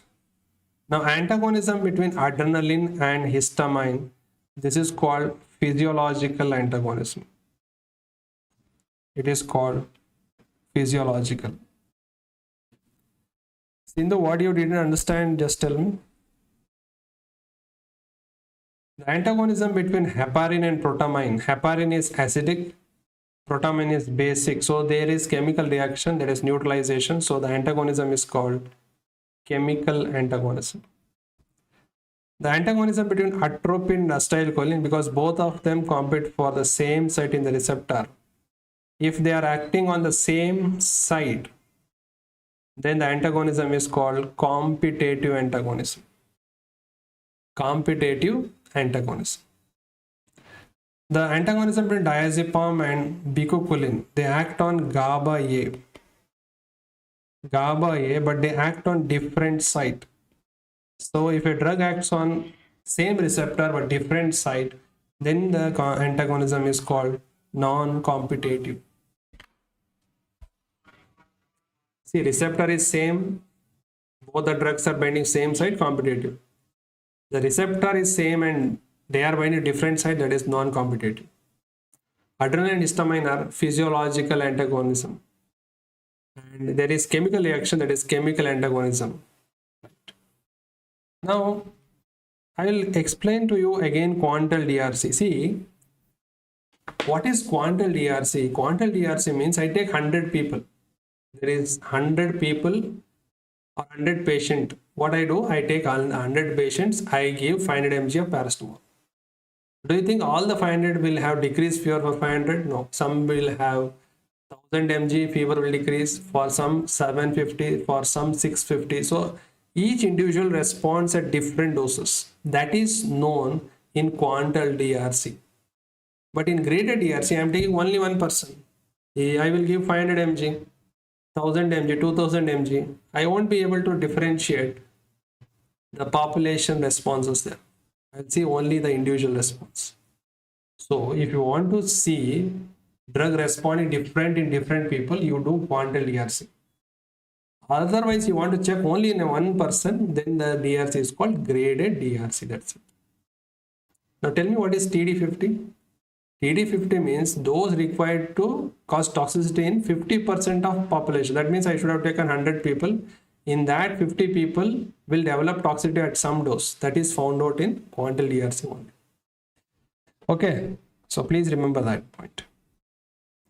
Coming to graph, dose response curve graph. Suppose this is the normal dose response curve and we have only agonist here. How will the competitive antagonist and non-competitive antagonist look? If a graph shift rightwards and parallel, the antagonism is competitive antagonism. Suppose a graph will not shift and will become flat like this, the antagonism is called non-competitive antagonism. Okay, if a graph shifts rightwards and parallel, competitive. If a graph doesn't shift and flattens, it is a non-competitive antagonism. Okay. Coming to enzyme inhibition, again your biochemistry topic, they will correlate with pharma. Then they will ask you, if the enzyme inhibition is competitive, Vmax remains same, Km increases. Non-competitive, Vmax decrease, Km remains the same. So they can ask you certain drugs and they can ask you the enzyme inhibition, Vmax and Km with that. Now essential drugs depends on same criteria. Essential drugs are the drugs which meet our primary healthcare needs. So they should be safe, obviously. They should be affordable, not costly. They should be depending on need. Suppose our country doesn't have snake, then what is the need of anti-snake? And they should be having efficacious. So this is a true statement. True statement. Now FDC. What do you mean by FDC? Fixed dose combination. So for example, nowadays we are giving TB treatment. A single tablet, 4 drugs are there. What is the advantage? To increase the efficacy, to reduce the adverse effect, and to overcome the resistance and improve patient compliance, we use fixed dose combination. It's a true statement. The next one is paracetamol. Paracetamol. Paracetamol, 500 mg, 3 times a day. How to prescribe is a question. To prescribe a drug, you should be writing RX. RX should be written, and then you have to write the tab, and the drug should be written in capital letters. And to write a proper dose, and don't use short forms, you have to give 3 times a day after food. This is how the prescription should be written. Ideal prescription should be written. Ideal prescription should be written. And if you want a graph for agonist antagonist, see, this is the response 0. If the response is maximum, that is +1, max response -1. If the response is full, then it is an agonist. If the response is 0 to 1, then it is a partial agonist. If the response is 0, then it is the antagonist. And if the response is negative, then it is inverse agonist. So the response will become negative in case of that. This is the graph which they ask you for agonist, partial agonist, antagonist, and inverse agonist. This is an INSCT type of question. Okay. Yes. Now, ketamine is a Schedule X drug. Yes. What are Schedule X drug? Schedule X drug, this is a true statement. Ketamine. Scheduled drugs are highly narcotic and psychotropic drugs, but when a doctor writes that, he has to give prescription in duplicate. Remember X for given as Xerox. Then what is Schedule H? Schedule H means drugs given with prescription only. Can I take a drug without prescription? Yes, they are called over-the-counter drugs. Then what do you mean by category X? Category X are the drugs which have high risk of teratogenicity. They are the drugs with high teratogenicity. Recently they had asked in INSCT, there is something called Schedule G. Now what is the difference between Schedule H and Schedule G? Schedule G means I give the drug and I should give it under medical supervision. I have to supervise the patient after giving it. I cannot give it and send him home. I have to supervise. So write a drug and supervise, then it is Schedule G. Supervise. Now Schedule Z was also asked, I think, in INSCT. Schedule Z will not come in our allopathy. Schedule J is the last schedule where we include all Ayurveda, Unani, okay, non-allopathic and also veterinary medicines come under Schedule Z. So Schedule Z is that. That is for INSCT, not for your NEET PG kind of thing. Correct? Yes. Yes. Again, can you try to answer this? Which phase of clinical trial dose calculation done in patients? Any guys? Any girls? Come on. Yes, INSCT results came. Very good. If you have got the rank, congratulations. But if you want to excel in NEET PG, continue here.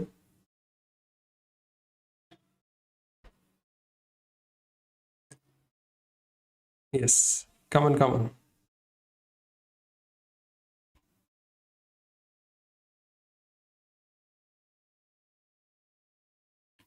See, dose calculation, we do it in two phases, phase 1 as well as phase 2. Phase 1, we are taking human healthy volunteers, not patients. So the question is asking dose calculation in patient, we do it in phase 2 trial. So let me clarify these things to you. Dose ranging studies. Dose ranging means how much dose I have to give. Suppose I want to give paracetamol, I know 10 to 15 milligram per kg. Then this is determined in phase 2 trial. How much dose a person can tolerate, that is determined in phase 1. Who can tolerate dose better? Human healthy volunteers. That's why that is determined in phase 1. What is the aim of phase 0? There is a trial called phase 0, also called as microdosing trial. It is also called as microdosing trial. Microdosing trial, the major aim is to check pharmacokinetics, how a drug is absorbed, distributed, metabolized, and excreted. Post-marketing surveillance is done in 4th phase. 4th phase is also called as post-marketing surveillance because after phase 3 we get a license called marketing license. After that we do this study. Phase 1 trial is done mainly to test what? Phase 1 we are doing in human healthy volunteers. So what do you want to check? I want to check whether the drug is safe or not. Safety. If it is safe, then I find out maximum tolerated dose. I'll check the dose. Then I'll check pharmacokinetics. So the main aim of phase 1 trial is safety, then maximum tolerated dose and pharmacokinetics. Now the last is for you guys. Can you tell me maximum drug failure occurs in which phase? Maximum drug failure occurs in which phase?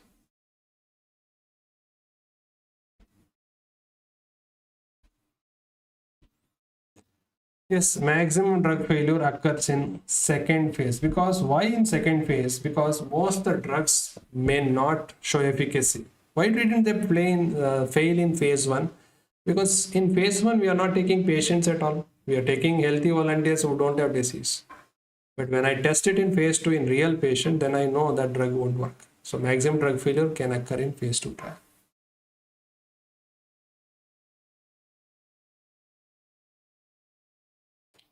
Now coming to this, I will be waiting for your answers. Try to answer these 3 points.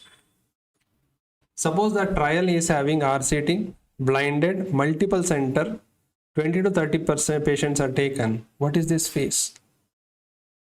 So if there is multiple center, then it is phase 3. Same thing, 1 to 2 center, then it is phase 2. If you are doing in 1 or 2 centers, it is phase 2, irrespective of the number of patients. And please remember, phase 3 and phase 2 are blinded and randomized control trial. Investigational new drug application is before what? So what we do is, first we do investigational new drug, then we do phase 1, phase 2, phase 3, then we apply for new drug application, then the company will get marketing license, then they do phase 4, that is post marketing surveillance. So investigational new drug is before what phase? Before first phase, that is phase 1 clinical trial. So nowadays the most stress is on research, that's why the questions come from clinical trial. So even 23, 24, the questions have come again about clinical trial. So you would have studied that in community medicine also, in pharma also. So just have a look. Any confusions you have in this, let me know. Now certain poisonings, they don't have an antidote. See, we made a list and we discussed the drug and poisoning antidotes. But in aspirin, there is no antidote. So what would I do in aspirin poisoning? In aspirin poisoning, aspirin is acidic drug. What should I do? I should make the urine alkaline. What is the advantage of making it alkaline? Acidic drug in alkaline medium will become water soluble and it will be easily excreted.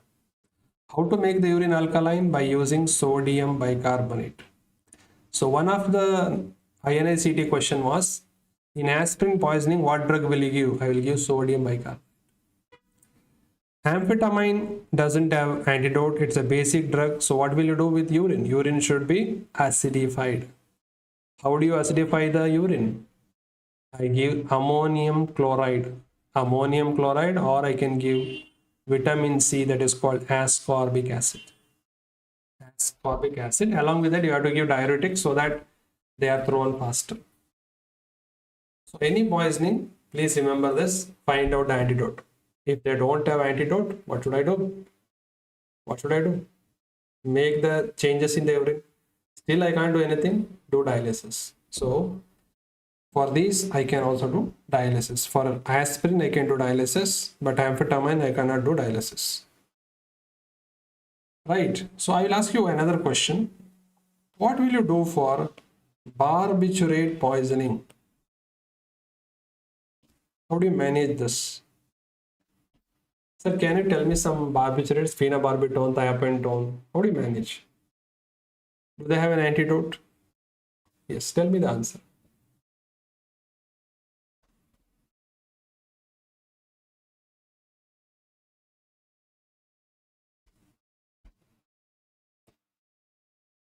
Barbiturate, we don't have an antidote. Sindhu, you can't really make a list which is acidic or basic. Usually, remember, if a drug ends with INE, nicotine, morphine, atropine, amphetamine, these are basic in nature. Basic drugs. So this is simple trick. If you don't know anything how to identify basic drug, usually drug ending with INE will be basic. That is the only simplest way to remember. Barbiturate, they don't have any antidote. So what should I do? These are acidic in nature. Acidic in nature. So alkalinize the urine and give diuresis. And then you can do dialysis and remove the poison. Right? Yes, sir. Then coming to the next question. 54-year-old patient is on insulin for diabetes. Which of the following is the mechanism of action of insulin on its receptor? Can you tell me what receptor will insulin work? Physiology question. Come on, come on. Be interactive.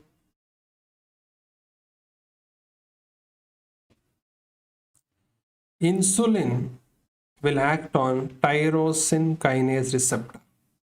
So let us discuss what are the examples of these receptors. Ion channel are the fastest acting receptor. What are the examples for this receptor? GABA A. GABA A. Then nicotinic. 5-HT3. Then glutamate. Glutamate, there are two important subtypes, NMDA, AMPA. These are all ion channel receptors. Nuclear receptor, you have corticosteroids, that is mineralocorticoid and glucocorticoid. Then we have sex steroids, the progesterone, estrogen, testosterone. Then the hormone called thyroid hormone, this has been tested, thyroid hormone. Then the vitamins A and D, and there is PPAR. These are nuclear receptors. Tyrosine kinase is insulin or any growth factors, GF, insulin-like growth factor 1, or any growth factors for cancer, epidermal growth factor, vascular endothelial growth factor, they are tyrosine kinase. JAK-STAT is growth hormone, prolactin, your interleukins, all of them act through JAK-STAT. So this is the list. It's a physiology question. What are the second messengers? We have cyclic AMP, cyclic GMP, IP3, DAG, nitric oxide, and calcium. These are second messengers in a cell. Right, so this is the receptor and we got the answer. And what about GPCR, sir? Sir, if you remember these four remaining are GPCR. That's the best way to remember for your exam. If you know specifically, yes, you remember it. But if you want to have a rough idea, you remember the other receptor remaining is GPCR, that's it. So until now we are done with three important topics. GIT started with a simple topic. Then I went to ANS pharma, big topic, general pharma. Then let us introduce renal pharma first. So in renal pharma, you need to understand the diuretics and antidiuretics. How will we understand how the questions are asked? Let me explain. We'll take up a MCQ. Why is there so many options? We are not writing exam, we are learning to find out the answer and revise things. A 30-year-old female presented with raised intracranial pressure. What's the diuretic of choice? Raised intracranial pressure, the diuretic of choice is mannitol. What is mannitol, sir? It's an osmotic diuretic, sir. Osmotic diuretic. Sir, where is the site of action? Osmotic diuretic can act on tissue like in the brain. So they are used in raised intracranial pressure. They are used in acute congestive glaucoma. Second, they act on kidney. Where do they act on kidney? They mainly act on PCT and loop of Henle, LH. Now let us understand other places. Acetazolamide. What is the mechanism, sir? It inhibits carbonic anhydrase. What is the site of action? Proximal convolutive. Furosemide, torsemide, bumetanide, ethacronic acid. They are all loop diuretics. What do they inhibit? Sodium, potassium, 2-chloride, co-transporter. What is the site of action? Loop of Henle. But what is the specific site? Thick ascending loop of Henle. Thiazides. They inhibit sodium chloride symport. What is the site of action? Early part of DCT. Early part of DCT. Spirolactone, it's a potassium sparing diuretic. Amyloride, same potassium sparing in a diuretic. So it's a mineralocorticoid receptor antagonist. mineralocorticoid receptor antagonist, also called as aldosterone receptor antagonist. Amyloride inhibits ENaC, epithelial sodium channel. Both D and E are potassium sparing. What is the site of action? Collecting duct. What did we learn from this MCQ? We learned the mechanism. We learned the actions. Not action. We learned the site of action. Mechanism of action and site of action. What are the most efficacious diuretics? Furosemide, loop diuretics and mannitol are most efficacious. Which is a medium efficacy diuretic? Thiazides. What is the mild diuretic? The mild diuretic is acetazolamide, which is the weakest diuretic. The weakest diuretic are spironolactone and amyloride. I hope you are clear with this efficacy wise. Now moving on to the next one. Now you know the diuretic, but the exam will be based on the application part. So here we have a case, acute congestive glaucoma. Which diuretic is preferred? Mannitol is the drug of choice. If it is not there, you can give acetazolamide. Patient had left ventricular failure and pulmonary edema. Which is the diuretic of choice? The loop diuretic, particularly furosemide, Lasix. We can use acute mountain sickness or high altitude sickness. What is the drug of choice and prophylaxis? Acetazolamide. Acetazolamide. See, these last three questions are very, very important. Try to answer. Suppose a patient has hypertension and he has renal failure or CHF. Which diuretic will you prefer? Loop or thiazide? We will go with loop diuretic, furosemide. Suppose any patient has hypertension with some comorbidities, then give furosemide, loop diuretics. Hypertension, patient is having hypertension, no comorbidity. So what is the diuretic I start? Thiazides. I can give thiazides. You may ask a question, sir, will thiazide work in renal failure? Thiazides usually will not work in renal failure. Then is there any thiazide which can work in low GFR? This is again your NEET PG question. Thiazides useful in patient low GFR. The answer will be metolazone. If that is not there in the option, you can write indapamide. So if a patient is having CKD, thiazides won't work. But there are two thiazides, metolazone and indapamide, which can work. So please go through this table, very, very important.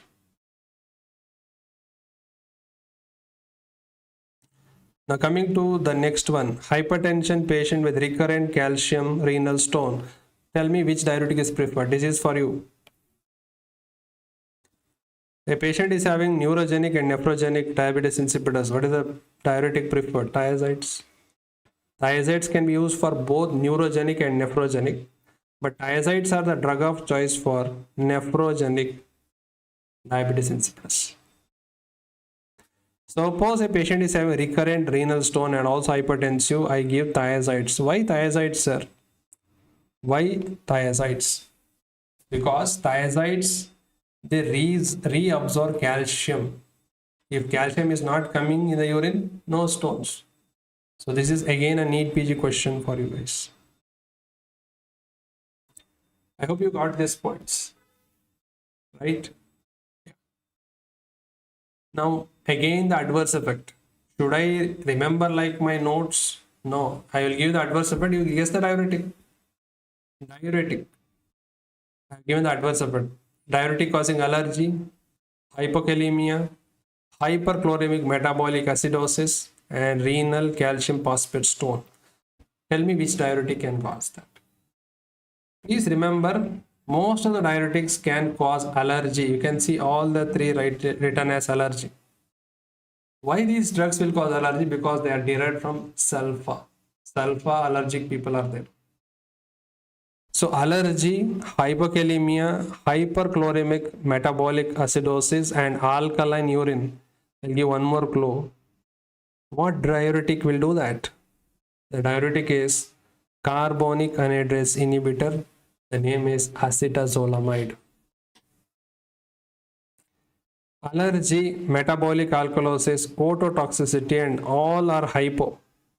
Remember, loop loads everyone. Loops potassium, sodium, chloride, magnesium, calcium. And you can see the loops in the ear. So who will do that? Loop diuretics will do that. Yes, sir. Allergy, metabolic alkalosis, erectile dysfunction, hypo, everything but hypercalcemia. This is thiazides. This is thiazides. So all the three drugs cause allergy, but how do I differentiate in the exam?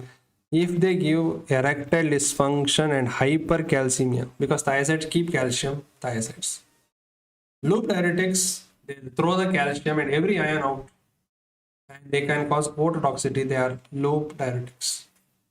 So you can come to the conclusion with these points. I have highlighted that in red.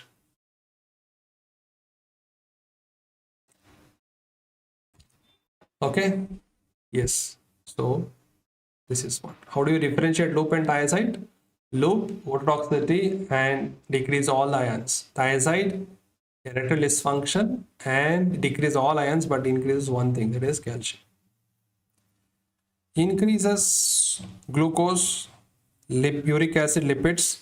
It is mainly by thiazides more than loop diuretics. It is mainly by thiazide more than loop diuretics. Hyperkalemia and metabolic acidosis. Hyperkalemia, potassium is increased by potassium sparing diuretics. What are those? You know it. Potassium sparing diuretics, the mnemonic is paste. P for potassium sparing, A for? Yes, tell me. Amyloride, spironolactone, triamterene, eplerenone. Amyloride, spironolactone, triamterene, eplerenone. Gynecomastia and loss of libido is done by spironolactone. Spironolactone. Okay.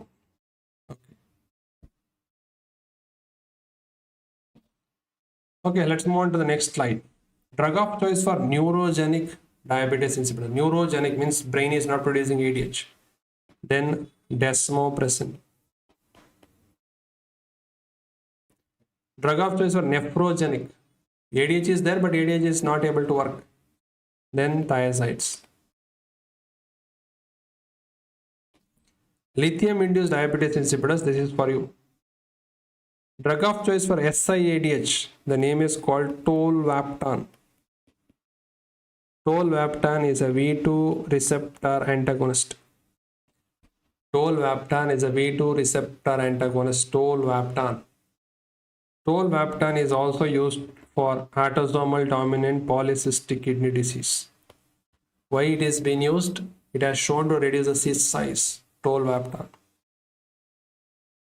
What is the drug of choice for lithium-induced diabetes insipidus? The name is amyloride.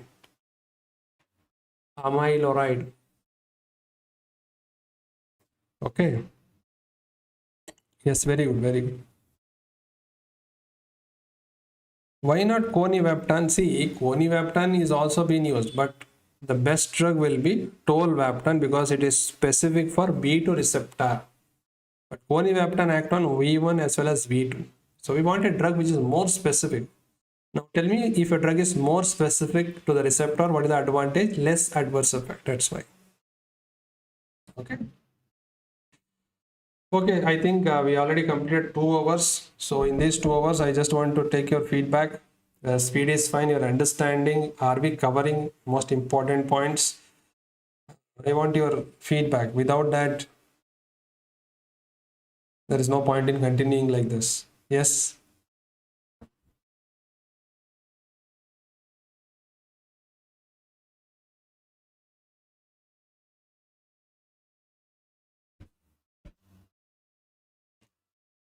Okay. Now coming to V1 selective drug used for esophageal varices. V1 selective drug is called terlipressin. Terlipressin is a V1 selective drug. What are the other drugs for esophageal varices? The drug name is octreotide. The name is octreotide. Is there any V2 selective drug which is used in nocturnal neurosis, bedwetting, von Willebrand disease, and hemophilia A? Yes, the name of the drug is desmopressin. So we can use desmopressin. It's a V2 selective drug. We can use in nocturnal neurosis, bedwetting, von Willebrand disease, and hemophilia. Yeah, thank you, Sindhu, for that. Yes, okay. Toludin, okay. Yes, so we are done with renal pharma with that. The most important points we have covered. Now, before I wind up this, most of the students ask me the questions, what's the drug of choice for edemas here?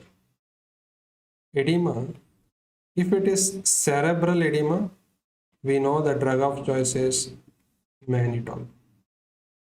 If any LVF or pulmonary edema, the diuretic of choice is loop diuretic furosemide. The drug of choice for cirrhotic edema, tell me, what is the drug of choice for the cirrhotic edema cases? Yes, Rutul Shah, very good, thank you. Cirrhotic edema, the aldosterone levels are very high. Tell me, what should I use? It is spironolactone. Even this is asked recently. Patient having cirrhotic edema, what is the diuretic of choice? LVF, pulmonary edema, furosemide. Even nephrotic syndrome, we use furosemide. Cerebral edema, mannitol. Okay? Yes. Let us move on to the next topic, cardiovascular pharma. Cardiovascular pharma. So what are we finished till now?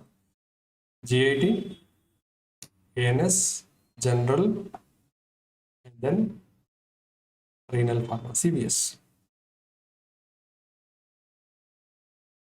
No, hypovolemia causes edema. Inhaled nitric oxide, nowadays we give inhaled nitric oxide to manage pulmonary hypertension. In which patient? In a newborn. Suppose a newborn has pulmonary hypertension, we can give this inhaled nitric oxide. Now tell me, nitrates are not useful in which colic? Nitrates can be used in esophageal spasm, biliary colic, but they are not useful in renal colic. That means they don't decrease the pain of renal colic. Morphine should not be used in which colic? I told you repeatedly, biliary colic. Now, nitrates, we know that they are mainly used for angina. What is the mechanism they have asked? They release nitric oxide. Nitric oxide stimulate guanyl cyclase, and guanyl cyclase will convert GTP into cyclic GMP. So the mechanism of nitrate is to increase cyclic GMP, which is second messenger. Okay, we are clear with this. Now, moving on to the next question, guess the drugs. These are drugs used in angina and CHF. You have to guess. Inhibits late sodium channel and used in angina. Come on guys, you keep on guessing. Inhibit late sodium channel and used in angina. The name is called ranolazine. So remember, if you are lazy, you will come late to the class. So late sodium channel is blocked by ranolazine. They are used in angina. Inhibits funny sodium channel and causes vision impairment. The name of the drug is ivabradine. Ivabradine. How to remember the name? IV, it causes impaired vision. Brad, it decreases the heart rate, bradycardia. IN, inhibits sodium, N for sodium. Which sodium? Funny sodium. It is also used in angina and CHF patients. Inhibits partial fatty oxidation. The name is called, triglycerides. Yes, it sounds like trimetazidine.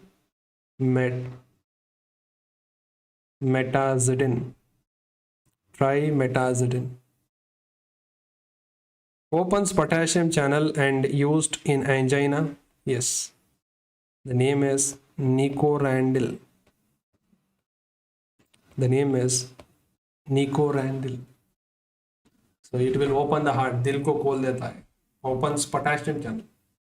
Calcium sensitizer used in acute CHF. Levosimendan. The name is called Levosi. I will write in one line only, otherwise you will confuse at two drugs. Levosimendan.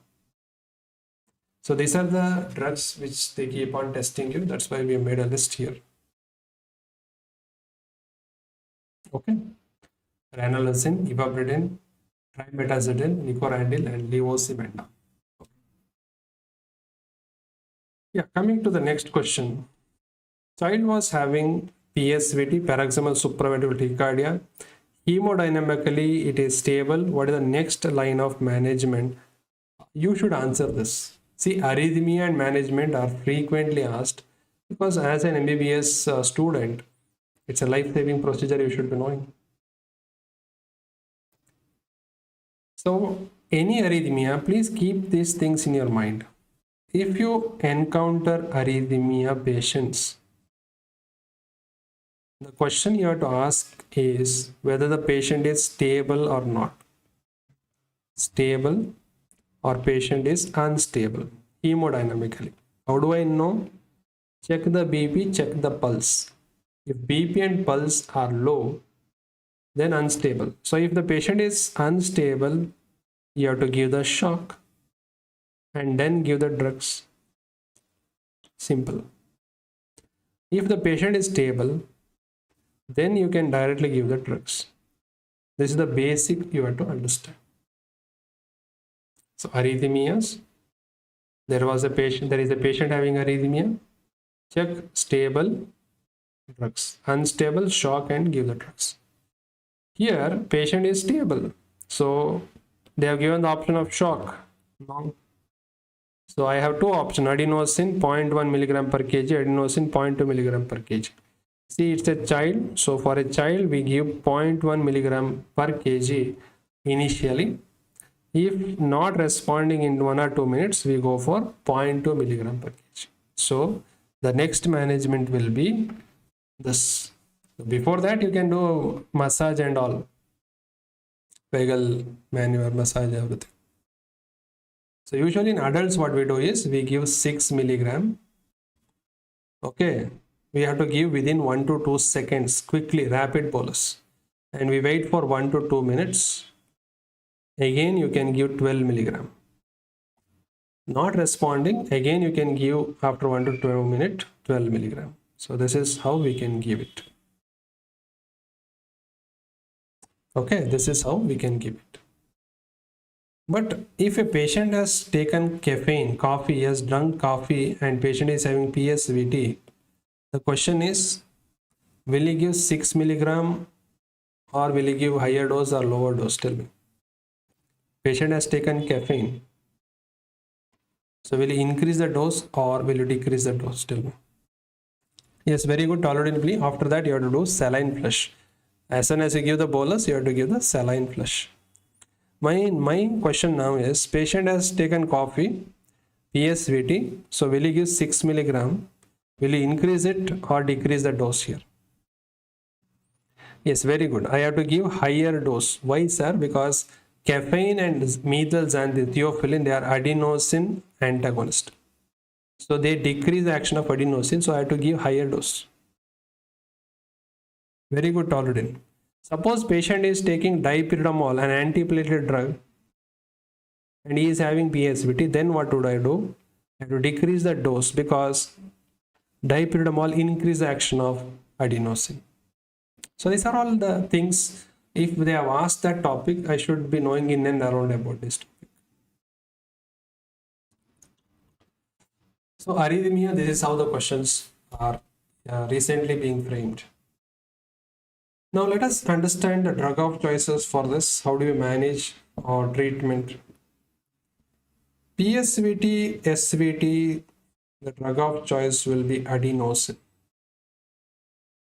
Now the next thing you have to observe is, suppose in the question they are given PSVT, SVT, then patient is having asthma, then Adenosine cannot be given because adenosine is a bronchoconstrictor. That time what I gave is verapamil or diltiazem. V bar D. My initials Bharath Kumar V D. V D. V for verapamil and D for diltiazem. Atrial fibrillation flutter. What is the drug you give for rate control? I give beta blocker for rate control, or I can give CCBs for rate control. Sir, what about digoxin? Suppose patient is having atrial fibrillation or flutter and patient is having heart failure, then I can give digoxin for rate control. Otherwise, digoxin is not used in emergencies.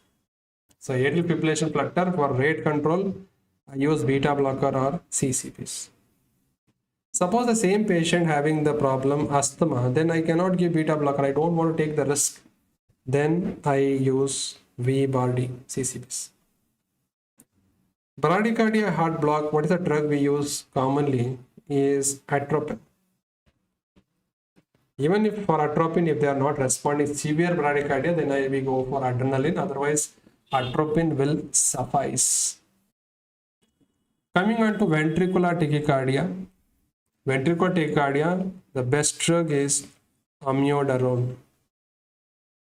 If amiodarone is not there in the option, I can go for lignocaine. Ventricular fibrillation and pulseless VT. See, the name itself is telling you no pulse. Fibrillation means unstable. So I have to give shock. And then if not responding, I go for drugs. And what drugs? Same. Amiodarone or lignocaine. Suppose a patient has attack of torsades of Pontis, long QT syndrome. The drug of choice is magnesium sulfate. Suppose somebody is having from birth congenital long QT syndrome, I give beta blocker. The last one is for you. Tell me, how do you manage that? Digoxin हमने दिया था and patient had VT. What's the treatment for?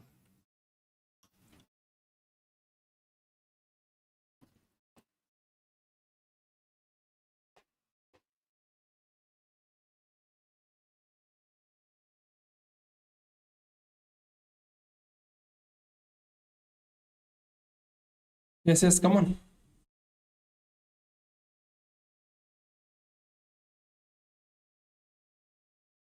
See, very good. The treatment for that is lignocaine. Lignocaine, sir, it's a case of VT. Then why are we not using amiodarone? See, remember, amiodarone will increase the digoxin level. Amiodarone is an enzyme inhibitor. It increases digoxin level. When do you see digoxin is arrhythmia? Digoxin toxicity. So if I use amiodarone, it will worsen the digoxin toxicity. So I will give safer one, lignocaine. That's the logical. So what we understood from this is the arrhythmias and how do we manage. So I told you a basic concept, arrhythmia, when to give drugs, when to give shock. Okay, yes sir. Now moving on to the next concept, lignocaine is not useful in atrial arrhythmia, true or false? True, because it will work only on ventricular arrhythmias. Class 1A and class 3 antiarrhythmics cause QT prolongation. I told you earlier also, true. Why true? Because these also block potassium channels in the heart, and that is going to cause QT prolongation. Now moving on to the next question, which of the following antiarrhythmic drug can cause corneal deposits and lung fibrosis? Corneal deposit and lung fibrosis. Lignocaine is safer. Amiodarone is the culprit. Amiodarone will cause the problem. Amiodarone can cause corneal deposits, lung fibrosis. One question was asked, it can cause blue man syndrome, photosensitivity and developing. Procainamide, it can cause drug-induced lupus. Drug-induced lupus. And verapamil is a calcium channel blocker. Now let us do one thing. In CVS drug, you try to guess it. Adverse drug effect I have written one side. You have to guess the CVS drug. What will cause lung fibrosis, Blue syndrome, corneal deposit, rash and allergy? Yes, I will give the first drug name, amiodarone.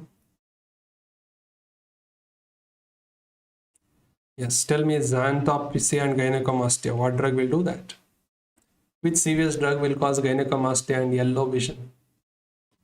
Digoxin. Dry cough and angioedema. What is angioedema? Swelling of the lips, the glottis, everything. Which serious drugs will do that? Come on, you should tell me.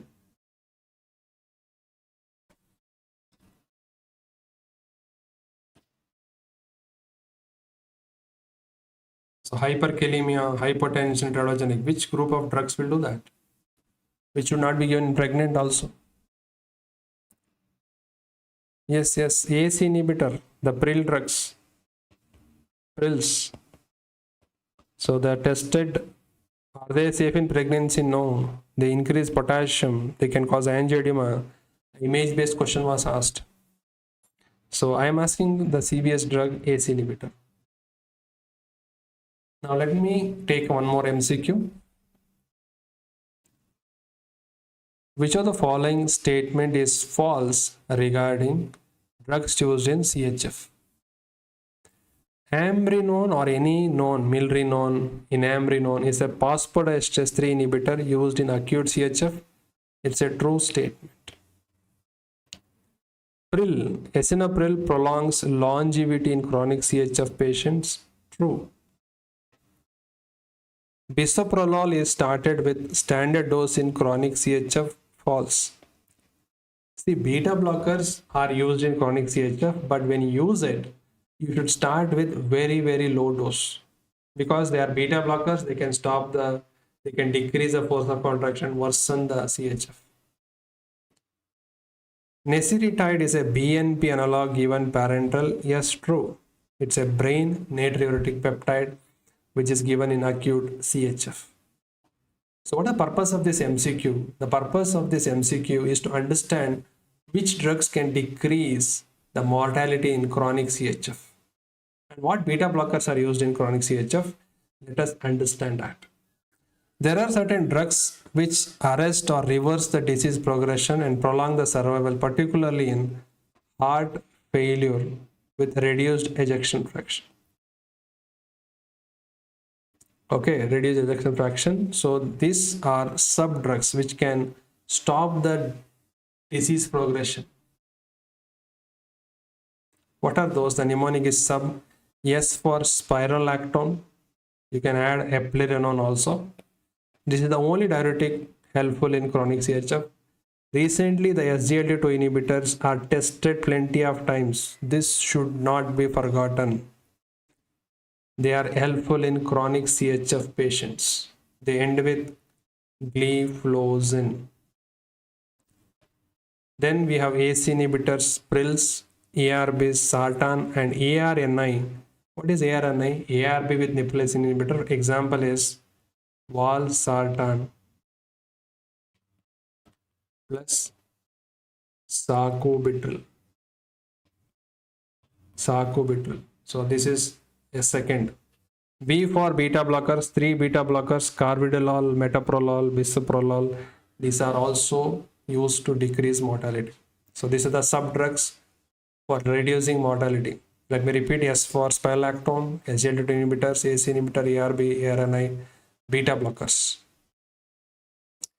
But in Africo-American populations, the combination of isosorbate dinitrate plus hydralazine, this combination has shown to decrease mortality, not in our population, that is in Africo-Americans. Now suppose some people are not able to tolerate beta blockers, then in chronic CHF we can also use ivabradine, because ivabradine decreases heart rate. But the major drugs which decrease mortality in chronic CHF are sub drugs, and what is tested again and again is SGLT2 inhibitors. Please remember that. Okay. Now coming to digoxin. Digoxin is outdated drug but not outdated for your exams. Patient on digoxin present with pulse rate of 50 and third degree AV block. What is the best step? Answer me.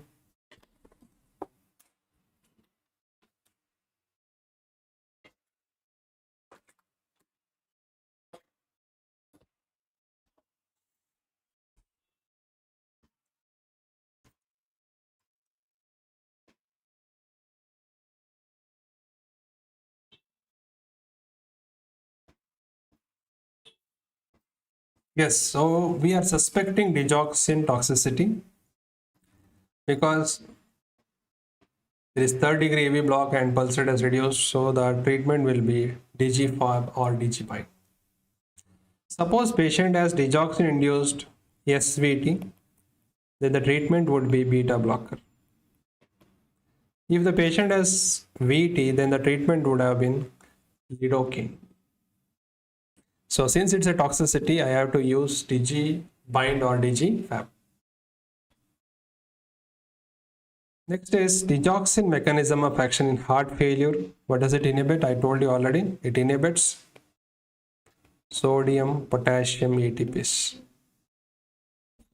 Mechanism of action in atrial fibrillation flutter is it has AV blocking property. What is the digoxin half-life? It's around 40 hours. Digoxin has a half-life of 40 hours. Tell me how much time is required to achieve steady state? Calculate and tell me. I'll be waiting for your answers.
Yes, so sorry, I was taking a break. Yeah, so it takes 4 to 5 half-lives. That means 4 into 5 is 200 hours. But suppose there is an emergency, should I give digoxin for almost 200 hours and then achieve steady state? No. What do we do? Because it takes so much of time to achieve steady state, by this method, what we do is we give a loading dose. In emergencies, digoxin is given as a loading dose. Now, please understand electrolyte problems can increase digoxin toxicity, that is hypokalemia, hypermagnesium and hypercalcemia. They can increase digoxin toxicity. That's a true statement. Renal failure, thyroid dysfunction, quinidine, verapamil, amiodarone, clarithromycin. This was recently asked, can increase digoxin toxicity. True. Okay, that is the true statement. Renal failure, thyroid dysfunction, quinidine, verapamil, amiodarone can increase digoxin toxicity. Yes, try to answer the next question.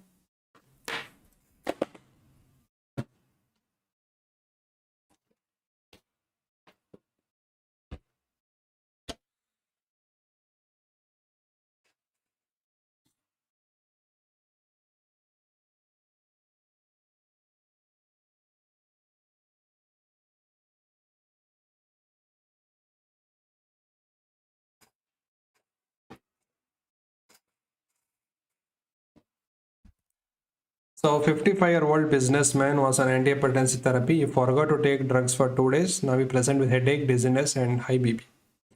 Which is the likely antihypertensive? The antihypertensive is clonidine. So clonidine is a drug which you are taking regularly, no problem. But when you stop it immediately, there will be sympathetic surge and rebound hypertension can happen. So the answer will be B, clonidine. Now, there are certain questions they will ask you. What if you suddenly stop a drug if you're using for some condition? Suppose you are using a drug for resistant hypertension and when you stop suddenly you develop headache and high BP, the drug is clonidine. Let me take a second scenario. You are using a drug for autoimmune disorder. What is the commonly used drug for autoimmune disorder? Steroid. Now, if you stop steroid immediately, what happens? The sodium will come down, potassium will go up, BP will come down, low glucose. What is the drug you suspect? Steroids. That's why when you stop steroid, you have to taper it gradually. Suppose you use a drug for anxiety, you are using benzodiazepines and suddenly stop, the anxiety worsens. Fourth, you are using drugs for epilepsy and suddenly patient stops, seizures will shoot up. Fifth, you are using drug for hypertension plus migraine and suddenly the BP shoots up when you stop the drug. The drug suspected is propranolol. So what I am telling you here is there are certain drugs you are using chronically and you suddenly stop, they can cause problems. This is the list which has been tested. Already clonidine is tested, steroids are tested. Suppose I am an anxiety patient, I am taking diazepam, benzodiazepines, and suddenly stop, my anxiety will increase. Suppose I am having epilepsy, stopped anti-epileptics, then suddenly epilepsy increases. Patient is on beta blocker, suddenly stops, BP shoots up. So these are the things. Now let's go in detail about hypertension. What are the first line drugs for hypertension? There are 3 drugs for our first line. ACT. A for AC inhibitor, ARBs. C for calcium channel blockers. And D for thiazides. So you can start any of these 3. Suppose patient has resistant hypertension. The first drug of choice is spironolactone. If it is not there, you can give clonidine or you can start alpha blocker or beta blocker depending on the problem, but you have to give spironolactone. Now the third is patient is having hypertension and BPH. What is the preferred antihypertensive? It is prazosin because prazosin can take care of BPH as well as hypertension.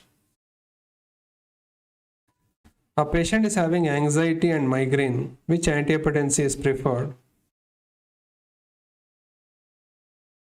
Propranolol because it will take care of anxiety and migraine and BP. Now the last one is for you. Toluidine tamsulosin will not treat BP, hypertension.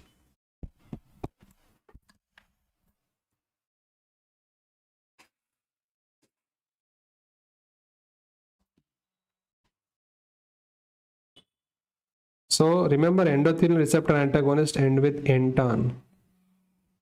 The name is aprocitentan. So this is a new drug used for resistant hypertension, aprocitentan. This can be your future exam questions. Aprocitentan. Pregnant patient, she has seizures and BP of 210/110. It's a eclampsia. So what is the drug of choice? Magnesium sulfate. To bring down the BP, you can add labetalol. Now tell me, patient has gout and hypertension. What is the preferred ARB?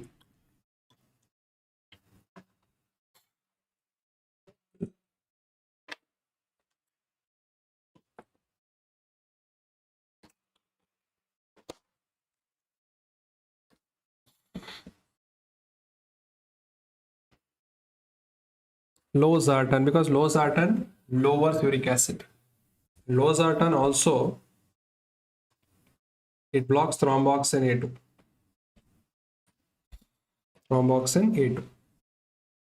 Patient has gout and hypertension. Which antihypertensive is avoided is thiazides, because thiazides increase uric acid. Patient is already having gout. Tell me the ARB which is long acting and BPR gamma agonist. The name is called telmisartan. In pharma, if they ask you longest acting drug, most of the names start with T. Telmisartan, tiotropium, tadalafil. But one exception for T is tropicamide. Tropicamide is the shortest acting mydriatic. A female patient on antihypertensive drug comes for preconception counseling. Which of the following drug will you advise to stop? Tell me. So which is teratogenic? Which one you want to stop? AC inhibitor should not be used. Methyl dopa is safe. Beta blockers relatively safe. CCBs are safe. So in your exam, it's very, very important. Pregnant women coming to the hospital and drugs being given, you should be careful. Now, what are the drugs safe in pregnant women for hypertension? Labetalol is the drug of choice. Then methyl dopa, nifedipine sustained release, clonidine, hydralazine, prazosin. But remember the first three drugs which are safer. Which are highly teratogenic? AC inhibitor, AR based, they are teratogenic. So avoid them. Now in this MCQ, what we are going to understand is, what are these teratogenic drugs? Can you guess them? Let us see. What I have done is teratogenicity I have given here, drug I have given here. Guess the drugs.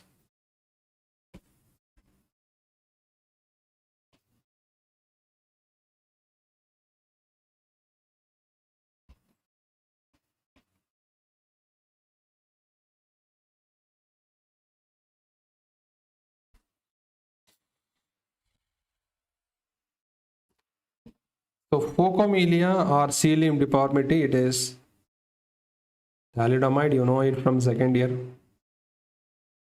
Mobius syndrome, misoprostol. Epstein's anomaly, goiter. Lithium. Any retardation, growth and mental retardation, small phase, it is alcohol. See, if they have given mental and growth retardation both, you go for alcohol. Renal agenesis, you go for AC inhibitors or ARBs. AC inhibitor or ARBs.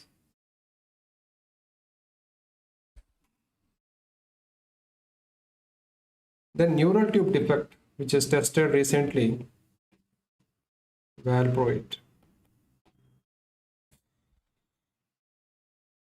Cleft lip, palate, heart defect, microcephaly, small fingers, phenytoin. Now, if they give depressed nose and defect, skeletal abnormality, depressed nose is a clue for warfarin. There will be nasal hypoplasia. Cutis aplasia congenita, class calf defect. Guess that. Guess that. It is carbimazole, methimazole. If they are given in first trimester. Premature closure of patent ductus arteriosus if we give indomethacin. NSAIDs if you are giving, there is the risk indomethacin.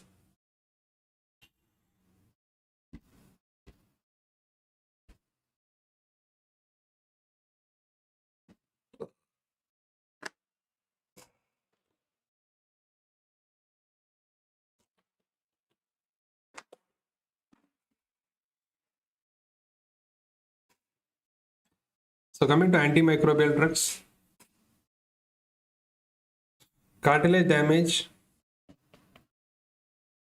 fluoroquinolones, teeth and bone damage, tetracyclines, ototoxicity and nephrotoxicity, aminoglycosides.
Okay, so that's it from today's session, and we'll continue tomorrow.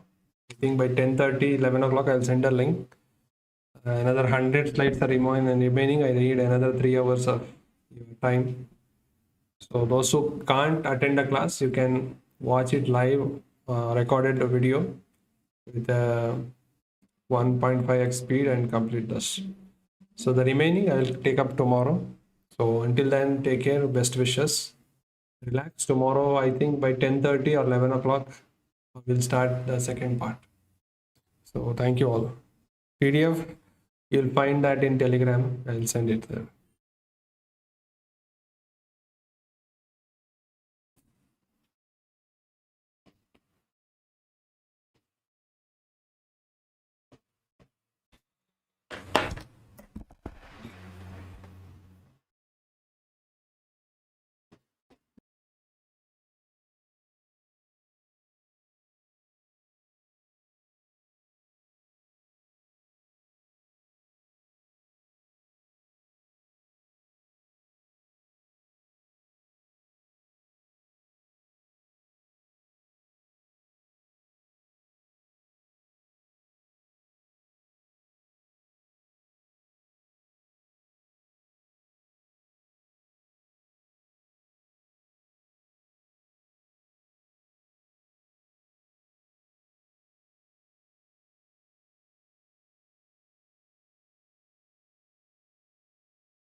Okay.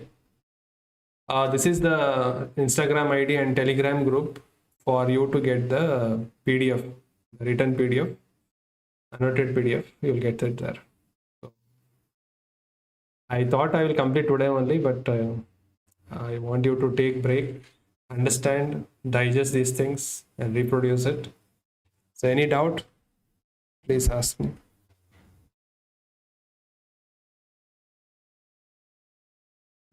Yeah, tomorrow I will take up that XYZ.